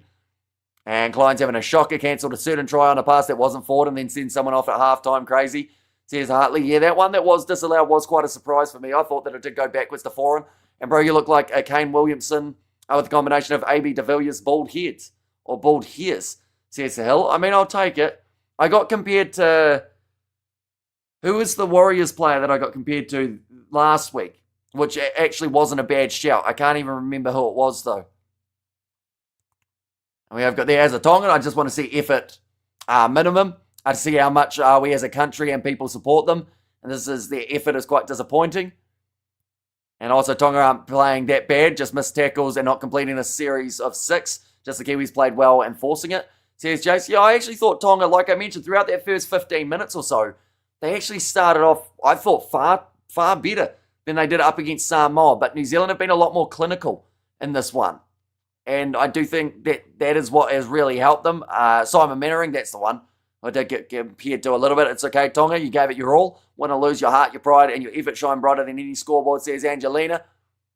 And we have got their Tonga flag. Looks like a hospital pharmacy logo, says Charles. I mean, quite a few countries do have the red cross on it. Who else has it? I think Switzerland has it. Who else has got that cross on it? I guess they've got a bigger cross for the likes of a Denmark or someone like that, although it's not quite as central. England's flag does have that red cross on it too. Your Simon's little bro, says Davio. I mean, I will well and truly take that. We've had some weird comparisons on the channel before, but I'll take Simon Mannering's younger brother. Switzerland says beep beep. And we have got there no trolls here, just happy Kiwi supporters. And also we have got there Tonga really played better than Samoa in the early part of the game. Says risky opinions. And also we have got there with so Samoans and the Kiwis. The Kiwis are Toa Samoa's B team. I can get used to it, homie. Says Jay Sparrow in second half. Comeback go the Tongan, says Rups. And we have got that one about the Kane Williamson and AB de Villiers comparison again. And last year it was a similar game. Remember, Kiwis came back second half. True. At the halftime break last year, it was 24 points to 6 in favour of the Tongans. Then from there, New Zealand fired it right back to 24-24. And then a last-minute drop goal coming from, it was actually Eliza Katoa, I believe, who managed to get that drop goal to win them the game. Oh no, it might have actually been a different one of the Katoas. My apologies. And we have the International League is on the rise. Great product and atmosphere, says Sports Unfiltered. Yeah, the Rugby League World Cup not a mile away from taking place. I believe it is going to be happening in 2026, I want to say. The St. Kiwi C team, like last year, says ARW. And up to a Samoa. And yeah, at the moment, the final is pretty much booked. Will be New Zealand versus Samoa next week in Sydney. They are just showing those running meters. Over 1,000 made for New Zealand throughout that first half. An absolutely monumental effort. I see someone farting in your background. Do you? I don't see many people, unless they're up in the stands. Maybe you got better eyesight than myself. And still waiting for Stephen Setu to finish his exercise, lose weight episodes. Joke's on him, says Nars Williams. And also we have there, so happy All Blacks won. We will win the rest of our games 13 plus now, says Highlanders fan. You could guarantee there would be a twist to try and keep Tonga in this, says Hartley. I wish they got rid of the World Cup and just had a League Six Nations with Oz, Tonga, Samoa, PNG, England and New Zealand. That would be pretty good. And the thing is, the Rugby League World Cup, they've cut down how many teams are in it too, haven't they? I think we're only having like 8 teams in the Rugby League World Cup now. I'll have a quick look. World Cup 2026. How many teams? Yeah, there's only 10 men's teams, 8 women's teams, and 8 wheelchair teams. Host nations will be Australia and Papua New Guinea. 13 nations have qualified for across the board. So in the men's department, we are seeing Tonga, Samoa, Papua New Guinea, New Zealand, Lebanon, France, Fiji, England, and Australia. I'm missing one. So there must still be one more team that has to qualify, I believe. Unless I did the maths wrong. Just trying to look who they are missing. I think, yeah, one more team must be able to qualify for that one. Hamish, how much are you gaining from YouTube, says Charles? Not enough to not still have a full-time job during the week. It is definitely the hobby side of things for us. We have got there as well Samoa. Where'd that go? Samoa would have put up more of a fight than the Tongans. Looking like they gave up after the first 3 tries. And we catching up, says Simaday. I reckon they will still go harder notes, says Nars Williams. So who do you guys think the last team will actually end up being for that World Cup, if that is the case, that they've only got the 9 qualified at the moment? South Africa versus Cook Islands for the last spot. Oh, is that right? That would be quite cool, actually, to see South Africa make it through. I do feel like the Cook Islands, like they're one of those sides that, because they've been at the World Cup before, and also they normally play up against a couple of the teams. But it would be great to have a side like South Africa in there, just in terms of the global side of things. A few rugby union fans might get behind their side a little bit.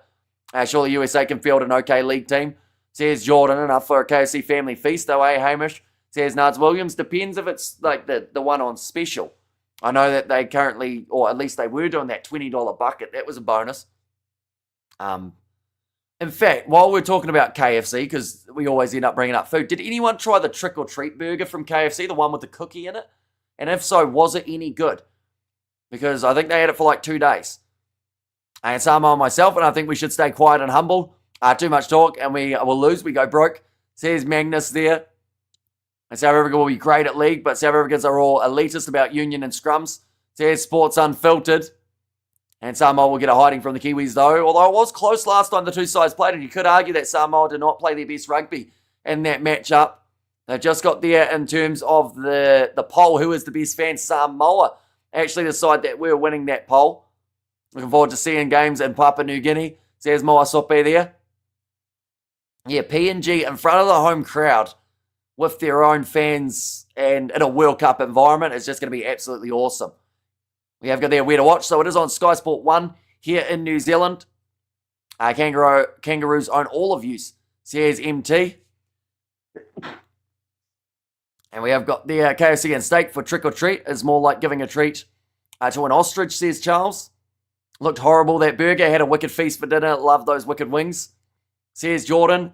Yeah, the idea of having a cookie and a burger, I don't think I heard anyone say that it was actually that good. It was more so just different. But the cookies looked all right. But I feel like you don't have to put a cookie in a burger to have a good cookie. Kangaroos are good, but not as good as the past, says Sports Unfiltered. And hopefully no lightning today, says Legion. Yeah, if we get some sort of lightning strikes in Auckland, something's gone very wrong. Because currently the sun is out. Although, to be fair, sun was out in that last game taking place between Tonga and Samoa before it ended up with the lightning. And we have got there, Kiwis a man down for 10 minutes in the second half. Tonga need to win 40-0 in the second half to make the final, says Jared. Yeah, it's going to take a big performance from the Tongans to get there. We have good there where to watch the Super Game. Like I mentioned, Sky Sport 1 is your best option if you are in New Zealand. If you are elsewhere, the best bet would be to go on the NRL website to be able to see what your options are. But here in New Zealand, it's on Sky Sport. I can cook you some matasi, says Beep Beep. I think every New Zealander loves KFC, says Charles. And yeah, bro, the $20 KFC 10-piece bucket, need the code, lol, says Nars Williams.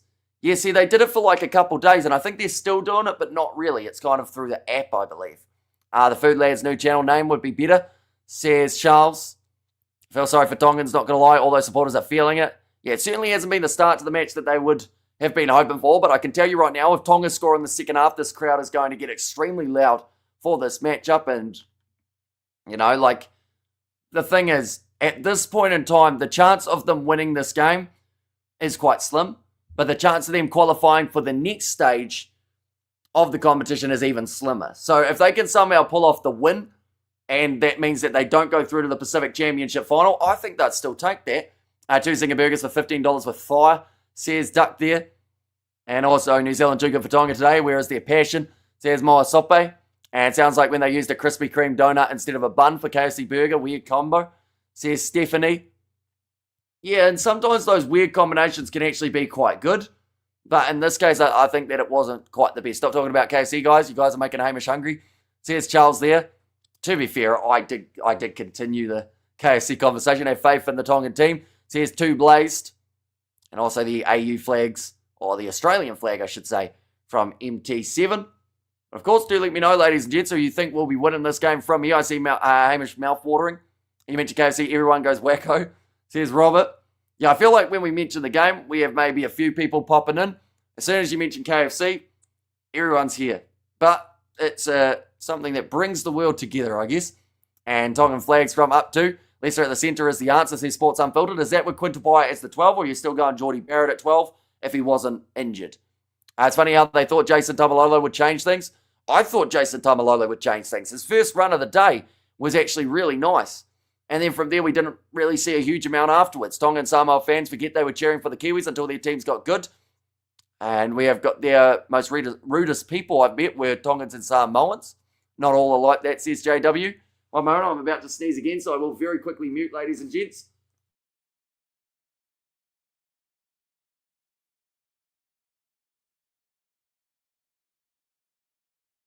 We are good. Hopefully, some nice greasy KFC would go down well right now, says Jared, as you're going to show us the game. Sadly, not due to licensing, any match footage or audio would get us taken straight off YouTube with a copyright strike, banned for 3 months, and potentially sued. So, in that case, we are unable to show anything, but it is on Sky Sport 1 here in New Zealand, and also if you go on the NRL website, you'll be able to find your best option for being able to watch, depending on where you are in the world. Kiwis all the way, says Sana there, and bless you, says Stephanie, and there, and no one beating the Aussie, says MT7.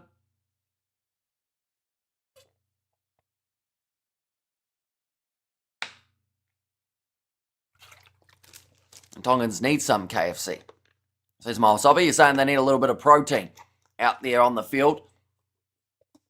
But they need a big performance. Second half, this is where they really have to go for it here, Tonga. They have nothing to lose in this scenario because they have to win this game by like 40 points from here. And if you're on the live game, I will be, but we will be doing the play-by-play commentary on the channel just because that is allowed rather than doing the actual showing of the game because that gets you taken straight down. But Eden Park, looking pretty full for this contest, which has been fantastic to see. We have there definitely going to be a handful of fights after the game tonight, says Duck, and you don't have to mute the sound of your sneeze. I won't judge you, says Nars Wiggins. Now, sometimes I do really let it rip. Normally, like the quick fire ones, oh, there's a KFC sign in the stands. Okay, stop talking, just show us the game. Says Abby, sadly we can't due to licensing. Like I mentioned, any match footage or audio gets it taken straight off YouTube, but your best options go on the NRL website, see what your broadcasting options are, and then from there, plan accordingly. And fish and coconut milk with roast chicken, cooked under the earth oven. And no one's beating the Aussies, says MT7 again. And now both sides just about to make their way out onto the field once more for the second 40 minutes. The Kiwis allowing the Tongans to make their way out first. They do wait in the tunnel, but this is where we need to see some really game-changing type of performances here. I'm watching the game on Vitbox while commenting here. Says Duck. Hammy, show him your nuts, Uso. I probably shouldn't do that because showing copyrighted match footage isn't the only thing that would get you banned on YouTube. I think that would also. Please, female. And most of these Tongans players were born in Australia or New Zealand. Says Jared there. And also to play as a 12 and Geordie at fullback. Put Jordan on the wing with Caleb Clark. Okay, so you're taking out Leroy Carter in that case. Is that for like a full-time thing or just like a rotation thing of going game and game situation? They are back out on the field. The sun is setting for this game at Eden Park. Currently 7:12 p.m. local time. This one should almost be done and dusted by 8 p.m. Both looking fired up. Tonga. They will be kicking off this game, though, from right to left. They just need to make some meters here. They have been struggling all throughout this game to be able to break at about maybe 40-meter mark for their sets, but it has kicked off long and high, and it's taken from New Zealand just out from their own goal line. And running this ball back is Nafu White. Now, we should mention New Zealand have got themselves the yellow card, so for the next about 8 minutes or so, they are going to be a man down in this contest. They have to make the most of that. Now, Kiwis will beat Australia. Australia struggled against England. Says ARW, bring Carter off the bench.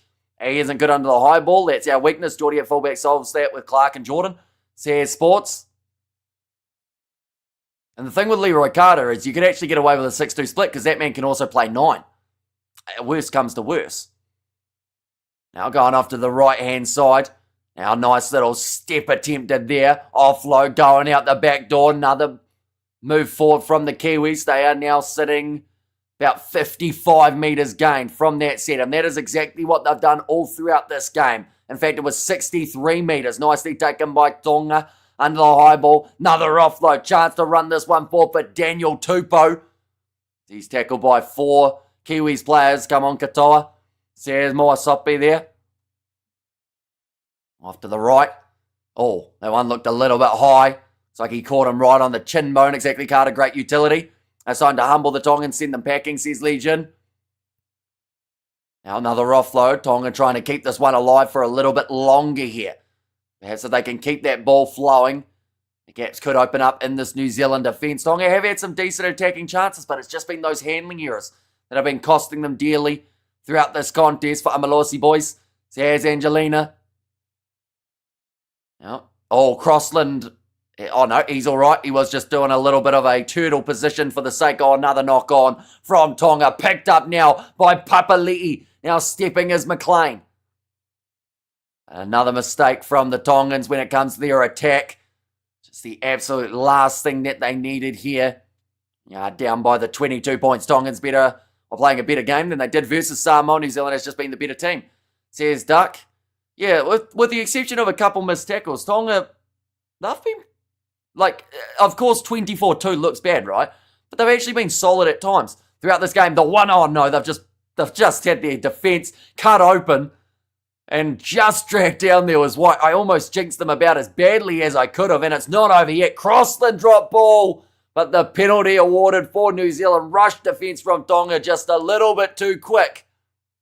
Best I've seen the Kiwis for a while. Stacey Jones coaching them well. Says Sports Unfiltered. And lucky everyone is cheering for the Kiwis. Nobody really likes Tonga.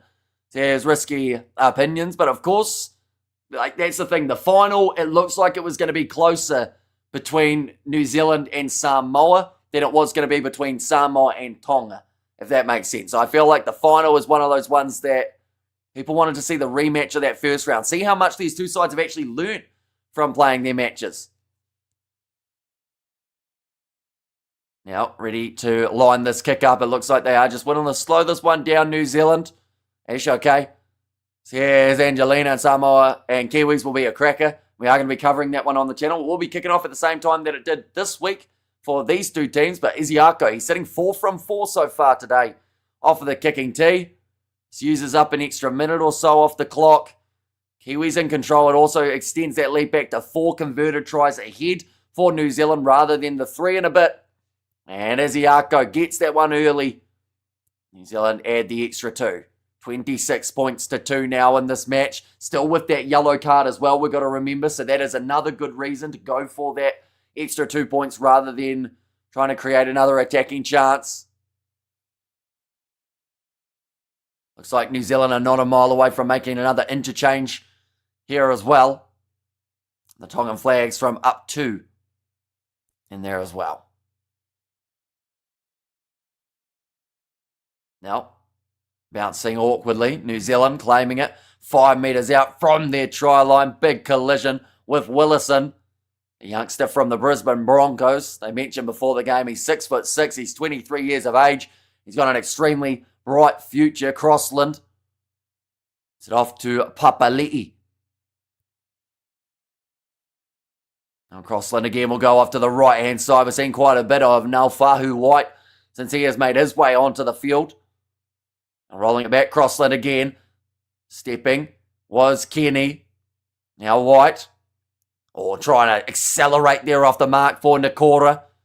New Zealand have made their way back up to the halfway line. One more pass to the left. Thorin inside ball to White. Low chopping tackle made by the Tongan defence. In this case it was Futuaiko who is back out on the field. Thorin kicks it high. And that is nicely taken just out from his goal line. Daniel Tupou. I don't care about this game. I just want the parades and all the mess of these flags on the ground to stop. Treating New Zealand like a rubbish bin. Says JW, and New Zealand can send in their youngsters now. Says Moa Sope.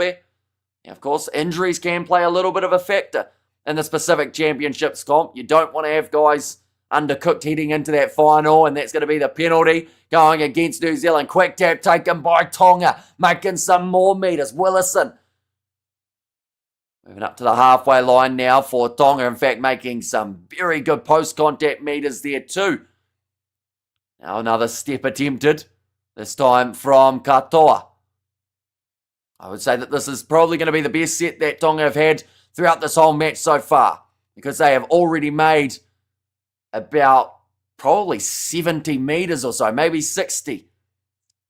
Now, 20 metres out from the line, 2 phases to go. Trying to pierce through. A little bit of shuffling going on from Alamote. Now, going for the pass off to the right-hand side. Hopoate. This is one of the first attacking runs we've seen from that man inside of the New Zealand half, but he's just going to be held there. 5th and final. 7 metres out from the try line. Chance here for Tonga. Looking for the cross kick. Going up high with it. Chance out wide. Daniel Tupou takes it. Tries to bump it back, and it's knocked on by Alamote. That was the chance again for Tonga, but the handling at the end does just end up letting them down. Now, Another tackle. I've realised that now the sun is starting to shine through the kitchen window. So what I'm going to do is I'm going to make a wall. There we go. Oh, now I can't see the game. That wasn't a smart move. Hang on, we're going to have to set this up in a way so that it doesn't block everything. If I put that there.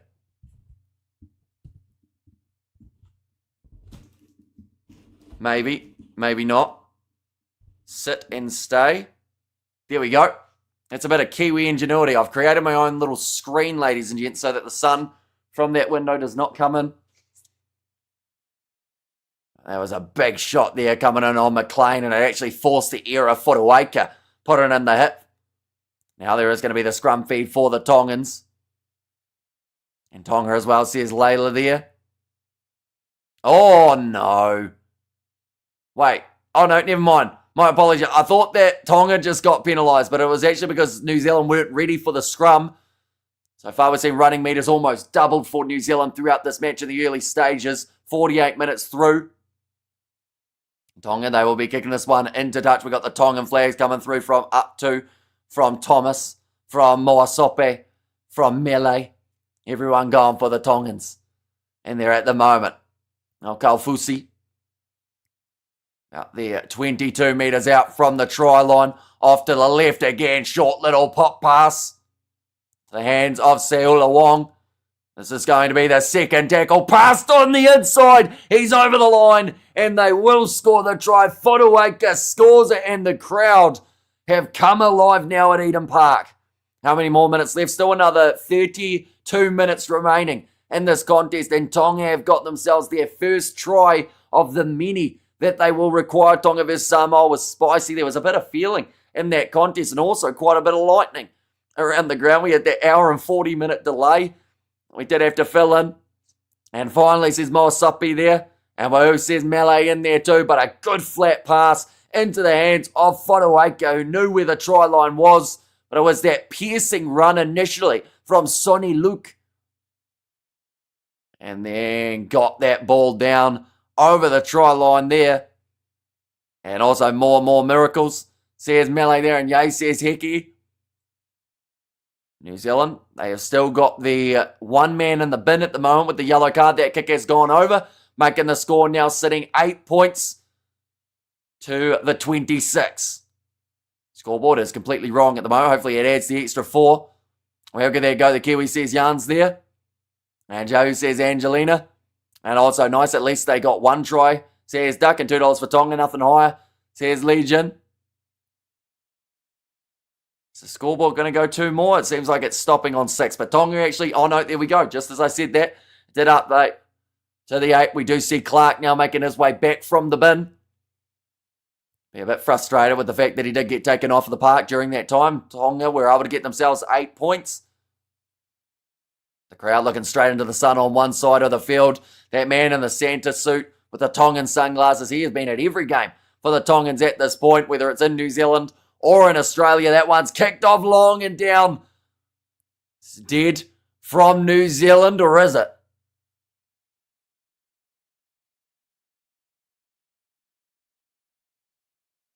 What has happened there? I think there was a miscommunication from Tonga. This one bouncing in the in-goal area and then ends up going dead in the end. It does mean that it is the goal line dropout for the Tongans. Oh, that's a bit of a cheap shot on the ground. But 20 metres out from the line now for the Kiwis. Now, big run from Clark. He'll be fresh after his 10 minutes in the sin bin. Across. Oh, bit of an injury here for one of the Kiwi players. I believe that is actually Kine. Now, big run forward here from White. And just out from the try line. Trying to roll that little bit closer if he can now. Fed across from Crossland. Foreign. Now thought about the pass. Brown now finds it on the outside to Nickel Cloxton. He's hardly been involved in terms of the attack for the Kiwis. They haven't really needed him. All bit of a swinging arm there too. And Nickel Cloxton not happy about it. First tackle at the moment for New Zealand. Missed pass goes to Kinney. Looks like that ankle was fixed for him as he is trying to break through. Now we have there Mala Kiwis. And there as well. And also we look at that, Akalesi has a big nose. Says Josephine now going off to the left-hand side. New Zealand again. Thought about the wide cutout pass. Brown breaking through 3 metres from the try line. Offloads up to Papali'i, who is spinning around like he is a ballerina. He did about 2 or 3 full rotations there before getting that one set. Off to the left. Brown passed on the outside. Nickel Clockston, the man who I just said hadn't had too many chances on attack, gets himself the try, and the Kiwis, after Tonga worked so hard to get back into this game with the try of their own, New Zealand come back and fire one straight away. Keep it clean, Tonga, says Moasapi. And also we have the Tongan flags from June, and their JW has got the New Zealand flags there as well, and Kiwis looking mean, says Jared. They've had probably, I would call this their best attacking throughout the whole of the Pacific Championships. I feel like they've been stronger in this game than they were up against Samoa. They seem like a lot more of a unit on attack, making some brilliant decisions. And Brown's just been having a field day in that number 6 jersey, finding plenty of options for the passes. But another try there for New Zealand that will bump them up to the 30 points. And there's one awesome stuff. Brown assist, he's a player. Says Studs Race. Yeah, just great decision making, finding those gaps. And Kiwi supporters in the stands, they are loving that one. 4th try of Nickel Clocksted's career. So another 28 minutes remaining here. I think they are just having another look at this one. It's just such a great pass. And then caught on the outside. Sione Katoa looked like he was expecting him to try and step towards the corner rather than cutting back inwards. Just sold him the wrong way. And then the effort there from Isaiah Katoa also not quite enough to stop Nickel Clocksted from going over. Lining up this kick. He has kicked absolutely everything today for Jermaine Isiako. He's got to miss one eventually, doesn't he? He's 5 from 5, 38 metres out on the angle. Once again, we'll be looking to just bring this round a little bit from right to left. But he has been making kicking seem so easy all throughout this game. And he misses that one. I thought that might jinx him. But 30 points to 8 now the score in this contest. Tonga to win this game would still need 4 converted tries. Back to back to back to back throughout the last 27 minutes. You hexed him there, Hamish. I think I did a little bit, didn't I? Well, he had to miss something. He's been having too good of a day off the kicking tee. And now we have to do the same to Samoa. So here's more vodka. And we are going to be, of course, covering that game on the channel next week. And I'm not going to lie, I'm not being rude. I always chose the other country whenever it's a match between Tonga and the other country. Well, this time I chose New Zealand, and last time I chose Samoa. Says DTI Lover. And come on, Tonga, up the mana. Says the Hobbit, kicked off long by Tonga. 10 metres out from their own line here. The Kiwis, the collision happening, 20 out. It looks a bit high from Kalfusi. Just kind of holding on to him around the neck. So he was wrestling him to ground. Papali'i, some more metres made. Katoa has gone off the field for Tonga, and that is going to be for Whanua Blake. And Kiwi Māori says up 2. And safe travels home after your parade, says Melo. Yeah, just showing, once again, a Tongan player on the sidelines. I think that time it was Ali Katoa. And like they said, he's taken some massive shots all throughout today. I don't even think he would have been playing next week had he been available, just from the amount of shots that he's had from this contest. But 5th and final for New Zealand. Oh, that's a sore one for Kenny. I mentioned about that knee earlier on. He looks like he's really struggling. The last thing that they want is to lose him. Kick downfield from New Zealand. A little bit of a juggle with the ball for Hopawati. Or he is tackled by White. Kiwis are more hungry, the Tongans. Aunt says Duck, and what a chase. But I'm going to crash out if we lose Tonga, says Simaday. Irish Pro and you should start a Tongan parade in Waimate, says Johnny Blaze. I feel like no one would show up to a parade that me and George host. They have a Christmas parade here each year. It's almost Christmas. So, we'd be better off just trying to find a way of going to that.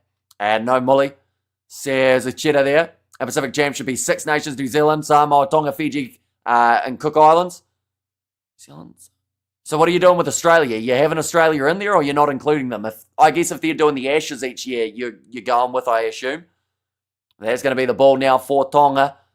They've got themselves the scrum feed with 25 minutes left on the clock. 12 points to 8 to Samoa next week. What's your thoughts?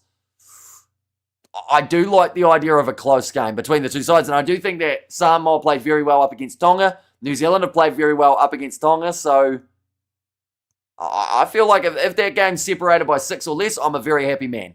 I have a question. When is the next match? What country, says DTI Lover? So the next game of International Rugby League is actually taking place between Australia and England, and that is at 3:30 a.m. New Zealand time on Sunday next weekend. The Pacific Championship Final, it is taking place at the same time as this game kicked off on Sunday next weekend, and that one will be New Zealand versus Samoa. We are going to be covering that one on the channel as well, so of course be sure, keep an eye on that. I will mention New Zealand at the moment with this points differential. They're starting to get into the direction where if they win by a certain margin, they will actually move to number 1 in the standings. In fact, they will move to number 1 anyway because they'd have 2 wins. So that was a bit of a stupid statement by myself, but yeah, a win here would put them as the number 1 qualifier, but they don't get that home field advantage. It's taking place in Sydney. Now that one's gone high from Tonga nicely. Oh no, Kinney has gone up for the high ball. He already had the injured knee, and that was not a smart move from the youngster. He looks like he's in all sorts of pain at the moment. They're hoping it's just cramp, but this might not be too great for him. Who you're back in next week, Samoa and New Zealand, the price going to give you, and the price going to give for their new printed shirts, says Dylan. Honestly, for me, it could be a bit of a 50-50 in that regard. I think that New Zealand will come in as slight favourites because of the fact that they will be undefeated in this Pacific Championships competition. We have got Nevaeh has said hi as well. Welcome in. Hope you are doing extremely well. Hope you are enjoying the game so far. Oh, big suplex almost coming in there from Aidan Whenua-Blake. I have another question. What time will the match end? It will be ending at around, I'd say, 8 o'clock New Zealand time, so in around 29 minutes. Now, collision there with Willison. He managed to find his offload, keeping this ball going for the New Zealanders. Some beautiful stepping from the big number 16, Clark. Now, Crossland. Offloads already. We've seen 18 from New Zealand in comparison to just the 5 that we have seen from Tonga. I feel like Samoa might win next week, says Duck there. Now kicked high, going up for it, knock on there from Sione. Oh, in fact, no, sorry, that time it was Daniel Tupou with the mistake. So New Zealand again are going to have themselves the scrum feed. And also, no, don't jinx it, says Melee. Yeah, just not quite able to get that one. In fact, he was a bit unlucky because he almost regathered that before he hit the ground. PNG would be a good inclusion. Says Spencer. Yeah, see, normally we would see, because Papua New Guinea finished at the top of the bowl series, they would normally get to play up against the side who finished last in this group out of Samoa, Tonga, or New Zealand. So in this case, it would be Tonga versus Papua New Guinea. Winner gets to stay in the top. But because Australia aren't there now, I should mention, they are showing the attendance, 38,914. Now, does anyone know off the top of their head, or at least has it easily accessible? Go Media Stadium. What is the capacity of that stadium? In this case, I know that someone mentioned about how they should have been there anyway, but if this is more capacity than they could have had at that stadium, I feel like that is a massive bonus for the old Kiwi infrastructure. Now, Crossland off to the left-hand side again, passing one more chance for the Kiwis before the 60-minute mark. Crossland goes short side. I'm putting up on my nerd glasses now. And sorry for keep asking questions, but sorry. Who do you think will win this match? I think that New Zealand have got this one. They're up by 22 at the moment. Unless Tonga score themselves 4 tries in the final quarter of this game, they will really struggle to get themselves the victory here.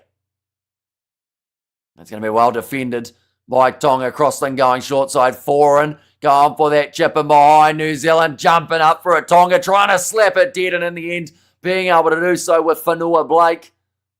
Actually watched the game in America on Fox 2 Live. No subscription to Flow Rugby needed, says Kerman. So that is a massive bonus that they have got it on. It is interesting that the USA are slowly getting more into their rugby league, aren't they? About 25,000 capacity, says Stephanie. And 40,000 for games and 50,000 for concerts at Go Media, says Norman Jean, who scored all the tries. So far for New Zealand, we have seen the tries scored by Nickel Clockstead. We saw Kinney score. Dylan Brown scored. I think we saw the try from Casey McLean as well. How many was that? Was that 4 or 5? I think that might have been 5. 2. Oh, and Tomoko also scored. There's the 5th for the Kiwis. And we've got their Kiwis all night from Ian. Going up for that one. And again, it's going to be knocked on by Tonga. Tom, I quit Aspinall, what a name. Says, Duck, to be fair, if you got 2 fingers right in your eyeballs, you probably not be too keen to continue in a fight where you do need to see as well. A little bit of a rough one for him. Now that ball's gone in. Gone off to the right-hand side. Another step there. I think the most recent update is he still hasn't got vision in one of his eyes, which is a bit of a concern. Now Crossland, only 1 metre out from the try line, goes back to the 10 now. Big collision there for Aaron Clark. It looks like a Santa crowd. There is a man dressed as Santa in the crowd. What date will the next match be? So it is going to be on the Sunday next week. So 7 days' time, so the 9th of November. The Kiwis now 1 metre out. Only their 3rd tackle here as well. This is another chance to get something going. Trying to get a pick and go around the side. Can't quite get the grounding. Will be just short. Good defence there from Tonga.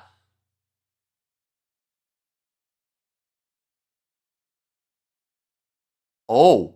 Okay, so initially they said no try, but now the referee's saying I actually want to have a look at this one on the TMO to see whether or not there is a potential grounding here. We're going to see the replay now. Did he somehow get through? We have to stop with the excuses. Plenty of people have been eye-poked, and also, isn't an update, there are literal reports from Dana and the USC medical team claiming that Tom could have continued the fight. Yeah, see, it's an interesting one, because normally Dana would back his champion, because look at what he did with John Jones for so long, but now he's gone completely against Jones. Doesn't seem like he's going to be on that White House card, but, like, that's the thing. It's one of those ones that until you're in that situation and you are the guy getting eye-poked, it's very easy to say, oh, you could have kept going. You know, it's like when a fighter breaks his hand and people go, oh, just throw your other hand. You're fine. And like, your eyes are quite important in a fight, because if you're blind in fighting, it's quite difficult because you don't know where the punches are coming from. They're checking for a grounding here. If they got it, it's almost brushing the grass, but not quite. So I think this one's going to be no try. New Zealand will get to go for their 4th tackle just out from the goal line. Where can we get tickets for the Samoa versus New Zealand match? I want to go. It is actually happening in Sydney, though. So if you're in Sydney, then you've got a great option of being able to get them. We have got there. Yeah, I agree, mate. But to be fair, Tom has quit before against Blade in their first fight. Was that an eye poke, that one up against Blade, or was that something else? That was an eye poke as well from Curtis Blade, wasn't it? The big old finger in the eye socket. And who about Tom? What about Kiwi Jack Jordan Timber Sport? World champion Churn, my woodcutting Uso. Says Pepe, so they are going to say no try here. No, his knee. Oh, that was when he was grounded, wasn't it? Oh, no, sorry, never mind. Wrong one. I was thinking of old bloody Johnny Walker when he was down on the ground and then he got kneed in the head. And then he got asked whereabouts he's fighting and he said the desert, and then they said, no, he doesn't know where he is. Right. There's going to be time off. But yeah, didn't he he actually was out for 9 months after that knee injury, wasn't he? He tore his meniscus or something like that. Okay, they're saying that they can't play on, so it is going to be the ball again here for New Zealand. And just taking a little bit too long for Tamalolo to get out of the way of that one. And this one again is an easy opportunity to add 2 points if you are New Zealand, but it looks like they're actually going to go for another attacking play here. Oh, they're saying there one of the players getting taken away on the gurney on the sideline.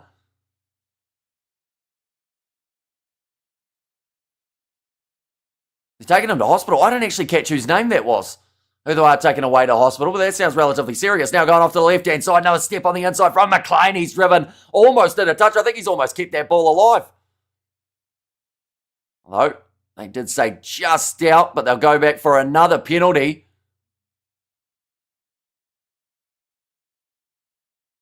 Passing on the outside for McLean. Wrestled into touch. In fact, no, sorry, that must have been the set finished. However, good there. Thanks for always sharing this news about the match and keeping us informed of who won and what matches and stuff, says DTI. No worries at all, and we are going to be back next week for the next game of the Pacific Championship. It will be the final between New Zealand and Samoa. We'll be covering that one on the channel as well. Big run from Whanua Blake. Oh, Going back down, asking for 6 again, and they were not awarded it by the referee. And up the Samoans, says Pete there. And also, Mate Ma'a Kiwi, honest, says Haka there. I don't like John Jones, but he would absolutely destroy Tom, as Garn was dominating him. Also, Garn is so used to fighting slow. Old power fighters, so Garn was a huge wake-up call. Yeah, it was actually... That's the thing. He was getting hit a little bit, Tom, and they were about 50-50 for strikes by the sounds of the stats. And a lot of, like, the punt, or not punters, the commentators and whatnot were saying that it was actually the kind of fight that Tom needed, but sadly just didn't get to go deep into that fight to try and work out how to break down Garn. But it would have been interesting had Garn won that fight, whether or not John Jones would have been like, hey, I'm ready to come back and have another crack. And Samoa versus New Zealand should be a better game. This game got boring after the first 2 tries. Says Duck, yeah, it's been pretty one-sided in this contest. 63 minutes through. Second half taking a little bit longer. Less tries. More phases. Now, 5th and final. Foreign will kick this one downfield again. That man almost had himself a try on New Zealand soil. I'm Māori and Tonga bro. Says up 2. Low tackle made on Hopawati. Oh, we got almost a knee to the chin there. Stats are gone with 10 plus significant strikes, but yeah, it would have been a cracker, mate, if it had went 5.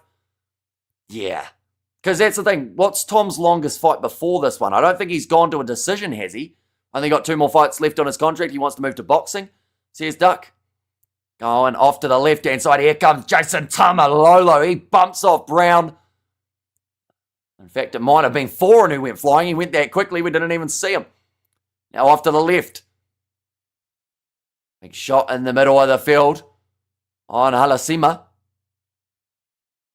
Oh, and another bit of an injury here for one of the New Zealand players. Looks like it might have actually been a bit of cramp he was dealing with. Nicely taken at the back.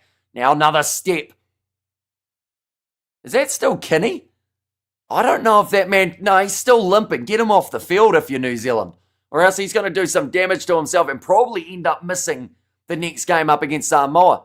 Yep, appreciate you, cool young fella. Appreciate it. Says Jared there.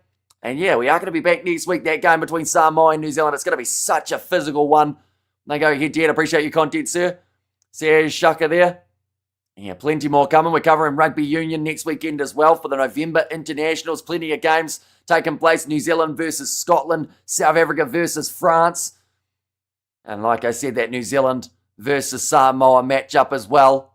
Get him off the field before... He lets in a try, says Norma Jean. Now breaking through. Offload on the outside. One more pass. It's a ball that has been deflected. Oh. James Brown. Or not James, sorry. Dylan Brown. I think what's he doing? It's cramp and his balls are hurting. By the looks of that one, I think he twisted maybe squeezed the scrotum on the way of scoring the try. He's not in a good way and he's got cramp to deal with too. I don't think he's going to be able to stretch those out. But the pass on the outside, trying to get it back across, and it does end up hitting the hand of one of the Tongan players and then just slamming down awkwardly for Dylan Brown. But I think he's going to have his second one. Oh, how good there. Tonga always wins. About time they lose. No, not the Bolos, says Duck there. And also, yes, Mate Tonga says 80 there. And let's go to make New Zealand look like a team of Barretts. Says Timble J and Tonga will be back. Just love the little laps and the game, or just the little laps and game structure. I've been a long season for these guys.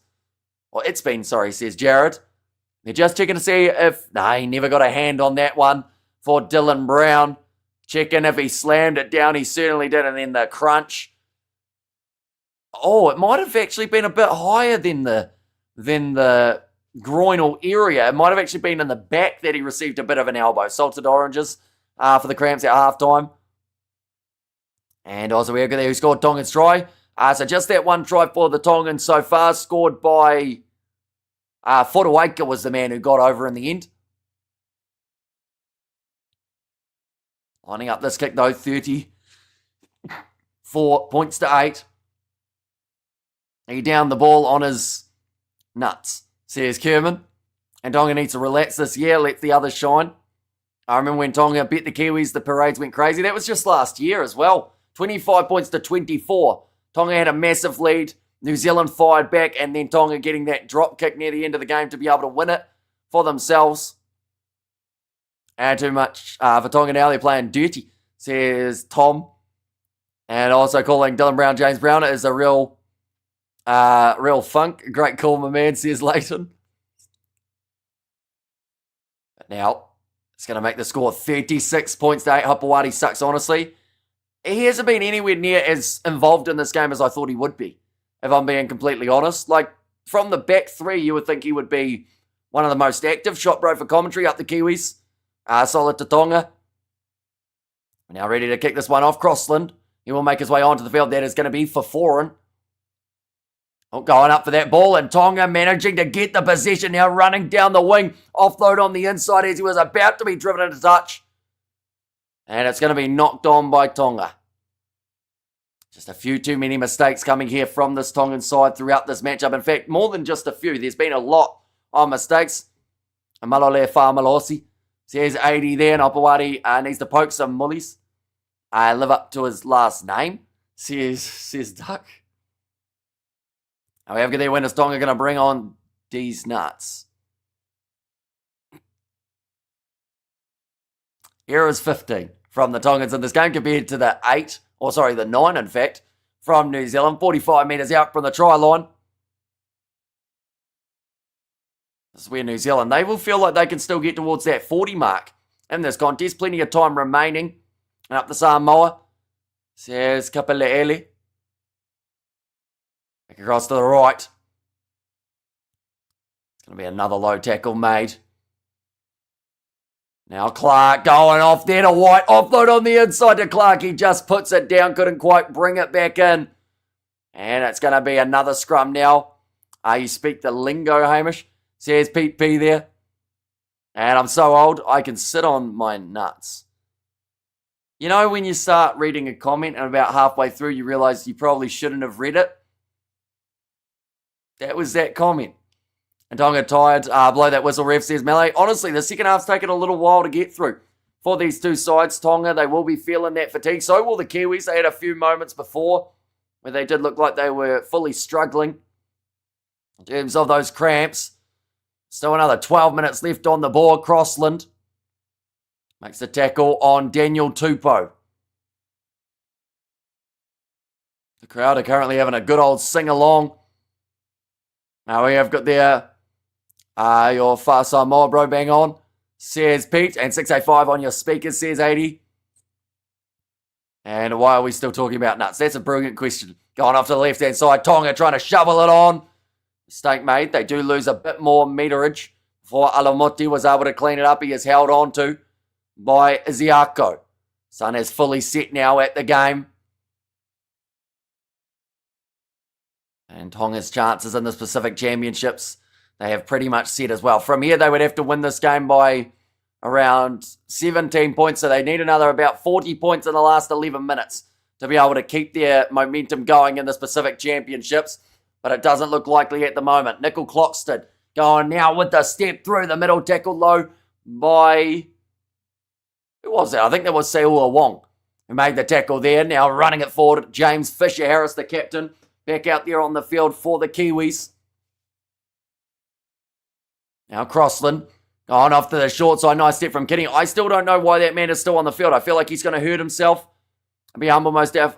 Your family's waiting on to stay in New Zealand. Says JW. Now back to the left-hand side, moving it away. Bang shot. Oh, almost a tip tackle there on Nickel Clockston. He felt that one. And the shot from Sione Katoa. That was a bit of frustration from the Tongan number 5. Knows that this game hasn't quite gone the way that they would have liked. Another offload for New Zealand. Still on their final tackle of the set. Almost going through there. Martin manages to find the offload again. Fisher-Harris going across to Brown. He's already got himself two. He'd love the hat-trick here. Up against the Tongans. He almost pierces his way through. 5th and final now for the Kiwis. Pick and go short side. Passes on the inside. Crossland goes over and scores the try for New Zealand. They bring up their 40. And Aveli Tupou Opawati got to go. Says 810. And also we have got there Tonga bro. Says was Papauta. Just stepping around. And then Crossland, he was right place, right time for that last pick and go. It was a diving Superman effort initially from, would have been Martin, who thought that he was going to get there. Always had eyes for the offload though, and Crossland took a lot of collision there with the Tongan players before getting over. Well done, Crossland. And there as well, and who's been Tonga's best player, bro? I would say out of everyone in this Tongan side, I mean, Whenua Blake hasn't been too bad throughout this match when he has been on the field. I think that there's a few guys who have made little mistakes though. Waimonga hasn't been too bad as one of the interchange players. I don't think we've seen enough of a few of the other guys. Isaiah Katoa, he's been all right. But I don't think anyone's fully, absolutely stepped up as the best player out there on the field. Test Match Rugby League. So here's Jared there. We're at the pub watching this. So here's Tom, and New Zealand is a strong team now. I feel bad for Samoa, but I like Samoa. Well, let's see next week, I guess, says DTI.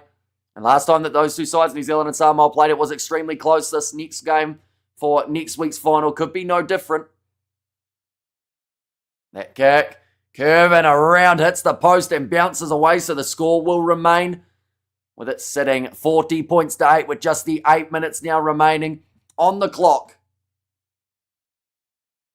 The pick and go on the big dive there. It's a forward from Manly, and he scores most of their tries. Says Mark, I love your work, bro, Kiwi lads. Says Lemon Cheesy in there. I can't believe how heartless the Samoans are on their meanest haters. Says Kipaleeli. I have a Tonga saying they're going to win the whole thing. Says MD7. Sadly, losing that first game by a massive margin. Like, for this game, they always had to go out absolutely firing, and I don't think they were quite able to do that. But when you're heading into a game and you know that you have to win it by 17 points up against a side that you bet by 1 point last year, like, that's always going to be tough. Make it 50 like the Kummels yesterday, says Moasope. That would be an interesting game. I know that they aren't doing promotion and relegation this year, but Tonga versus Papua New Guinea at the moment. I really wish we could have seen that contest. Even if it was just for the sake of playing it without actually getting to see someone get promoted or relegated.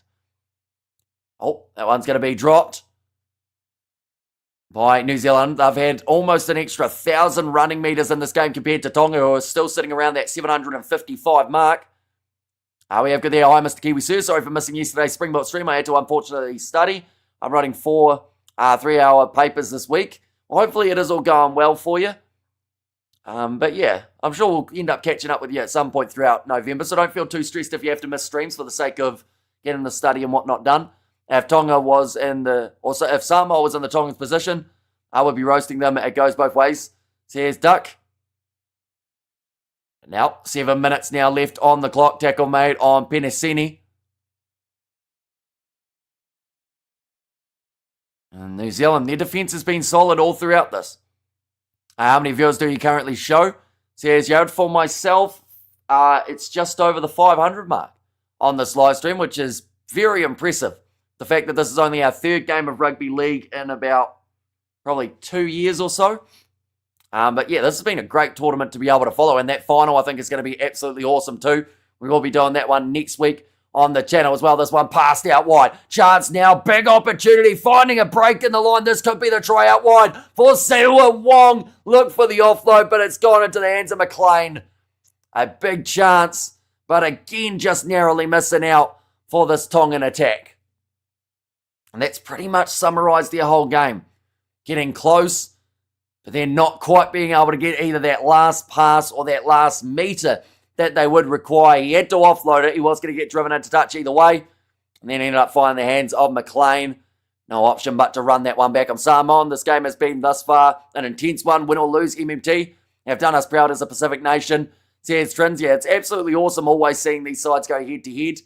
Like, you know it's going to be physical right from the get-go. And Tonga have had some decent moments throughout this match. I think it's very easy to look at the scoreboard and say, nah, too one-sided. But honestly, Tonga, they started this match very well. And New Zealand, they have just played a better game of rugby league throughout this matchup. Although it looks like Tonga are starting to find a little bit of a second wind here with 5 minutes remaining. And just a 5 metres out from the try line. Chance here for Havili. to pass it off to the right-hand side. Tonga starting to make meters for fun. The later stages, great chopping tackle on Hopawati.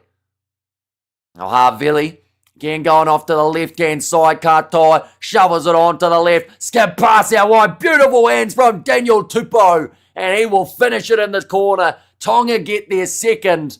He's going to try and make it a little bit more of a respectable scoreline. Perhaps they've just left it too little too late for Tonga here, but a great try in the corner. Hang on. Or is it? I think they are just checking to see whether or not he has got that one down or whether he has gone into touch. Not going to lie, the Tongans' handling has been atrocious. Yeah, it hasn't really been that line break that's been their problem. It's just been that next pass once they get that break. That has been hurting them. Yeah, that's fine. For Daniel Tupou, great finish in the corner from the big man. And all goods. Where's the parade at, guys? We're in Mount Smart plus Rockfield tonight. And also last try wins. Let's go Tonga, says Rock. And there as well. And the crowd loving that one as well. The Tongan supporters in the stands. Score sits 40 points to 12. Only 12 runs for Daniel Tupou throughout this game. The in-ground TAB made a fortune today, says Jared. And too little, too late, too much, says Moasopi. Now, does kick that one over. It's a solid strike of the ball, managing to get that one straight between the sticks, making the score 40 points to 14. Just a couple of minutes remaining. Now we have good there. I like how my house is still screaming. At least there's a good concert after the game, says Zed. Congratulations, Tonga, you came and you did your best. Next year, says Melee. Yeah, there's the thing. Like, they've still had some positives from this game, I think, Tonga. And like I said, very easy to look at the scoreline and go, nah, bad day at the office, which you could say defensively, it wasn't their best stuff. But I still, I'd be happy enough with this performance. But then saying that, I feel like I try and look for the little positives in it. And most coaches would say, look, you lost by 26. That's not something to be proud of. But now, ready to put this ball in. Try and go for a couple more phases. I just translated one of the messages, and it's, I don't have anything with you. Was the comment there from the fella in the chat. I probably picked the wrong message to translate. Oh. And it's going to be another mistake.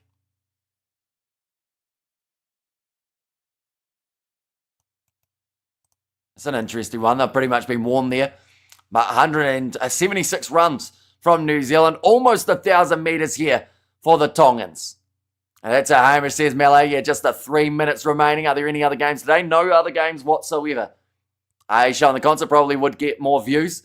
Says Ed, sadly we won't be able to show it, not allowed to because of the copyright infringement. I just translated another one. It's, young man, you haven't put anything with me. What does that mean? What does that mean? We have got there, loves Tonga, and also we have got there, amen. And good game, Tonga. Well done to our boys. Now 2.5 minutes left. Errors 15 from Tonga. They've actually been on 15 errors for a long time in this one. So I feel like that is once again, a slight bonus for them. They haven't made a massive amount of mistakes in just recent times. Now Tonga, left-hand side chance, shoveling it on. Daniel Tupou. It's another crack down this wing. I think Tonga might have one more in them for this one.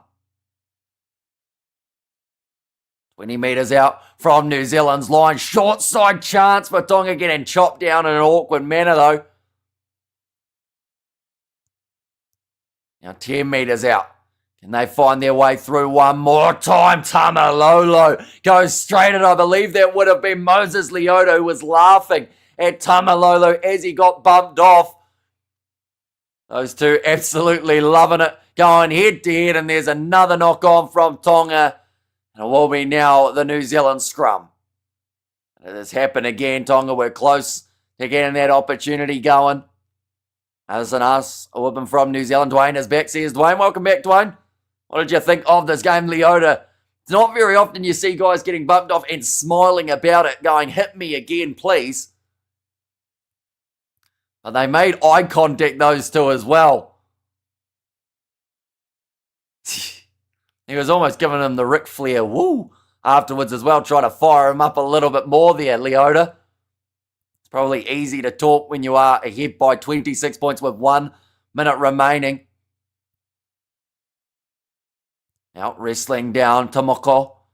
Just the 50 seconds remaining. Now Leota, where is Tamalolo? Nowhere to be seen for that one. Gets wrestled down. Oh, and the fend to the face there. Now another hit having to be made by Vaimunga. Or Vaimunga, I should say. Running it straight, the boys. And Kia ora, Hamish says, Heki, welcome in. Hope you're doing extremely well. I hope you are excited for that final next week. Samoa versus New Zealand. It is locked in for Sydney. Next game close to the touchline for Nickel Clockster, but just manages to stay in the field of play. One more phase, I would say, for Tonga before this game is over. This one taking a long time to come down. Daniel Tupou lines it up. Now 4 seconds remaining. Wanting to play it quickly. He's going to be told to do it, and I think they've called that as a mistake there from Tonga off the restart. And that now means that they can have one more phase. No, in fact, they won't need it. New Zealand, they will win this contest. 40 points to 14 in this matchup. They will book themselves a final up against the Samoans.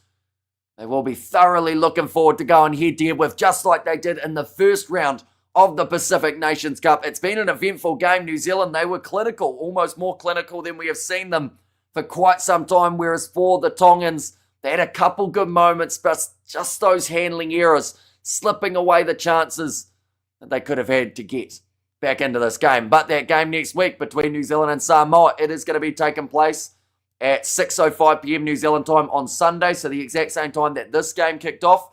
Like I said, we will be covering it on the channel.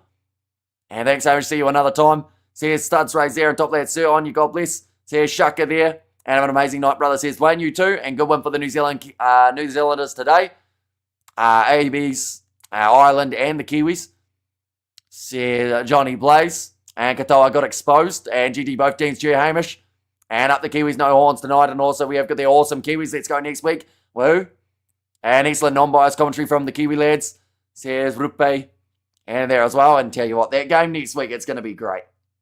And the two sides go head-to-head that have already played in this competition for New Zealand and Samoa.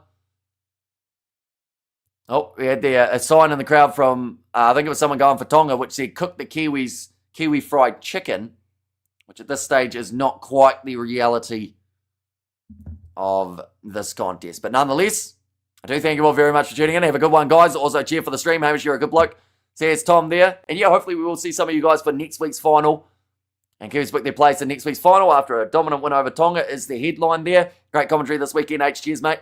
Says the AI underdog. And keep well, Mr. Kiwi Sir. Thanks, as always, for the amazing commentary. So yeah, plenty more streams coming next weekend, not just for the Rugby League, but also for the Rugby Union. Going to have the streams like All Blacks versus Scotland, France versus South Africa, Fiji versus England, and a couple other matches thrown in there as well that I will have to work out which ones we're doing. Is there going to be any matches on our Samoa versus Fiji or something like that? Sadly not. I would have loved to see Tonga versus Papua New Guinea, not for the promotion relegation side of things because they aren't doing that this year, but more so just to see how they shape up. Because Papua New Guinea having a strong win over the Fijians, so it's always interesting to know if they were both going to play each other. Tonga having a bit of rough form, would they play very well and beat Papua New Guinea, or would PNG actually get the win if those two were to go face-to-face? Manu Samoa need a new coach.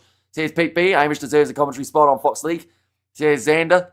And great to see a match at Eden Park live. Beautiful stadium. Yeah, about 38,000 in attendance for this game as well, which is a fantastic crowd. A majority of them wearing red for the Tongans. And yes, they'll be disappointed with how their side played, but it was still an amazing atmosphere at Eden Park for this match. Thanks for the commentary, Kiwi Land. No worries at all. And thank you, Hamish, my brother. And also thanks, Hamish. Enjoy the entertainment. You bloody legend. Says Timble J. And there as well. But nonetheless, I do thank you all very much for tuning in. If you did enjoy, be sure to leave a like and subscribe, and we will see you all for the next one.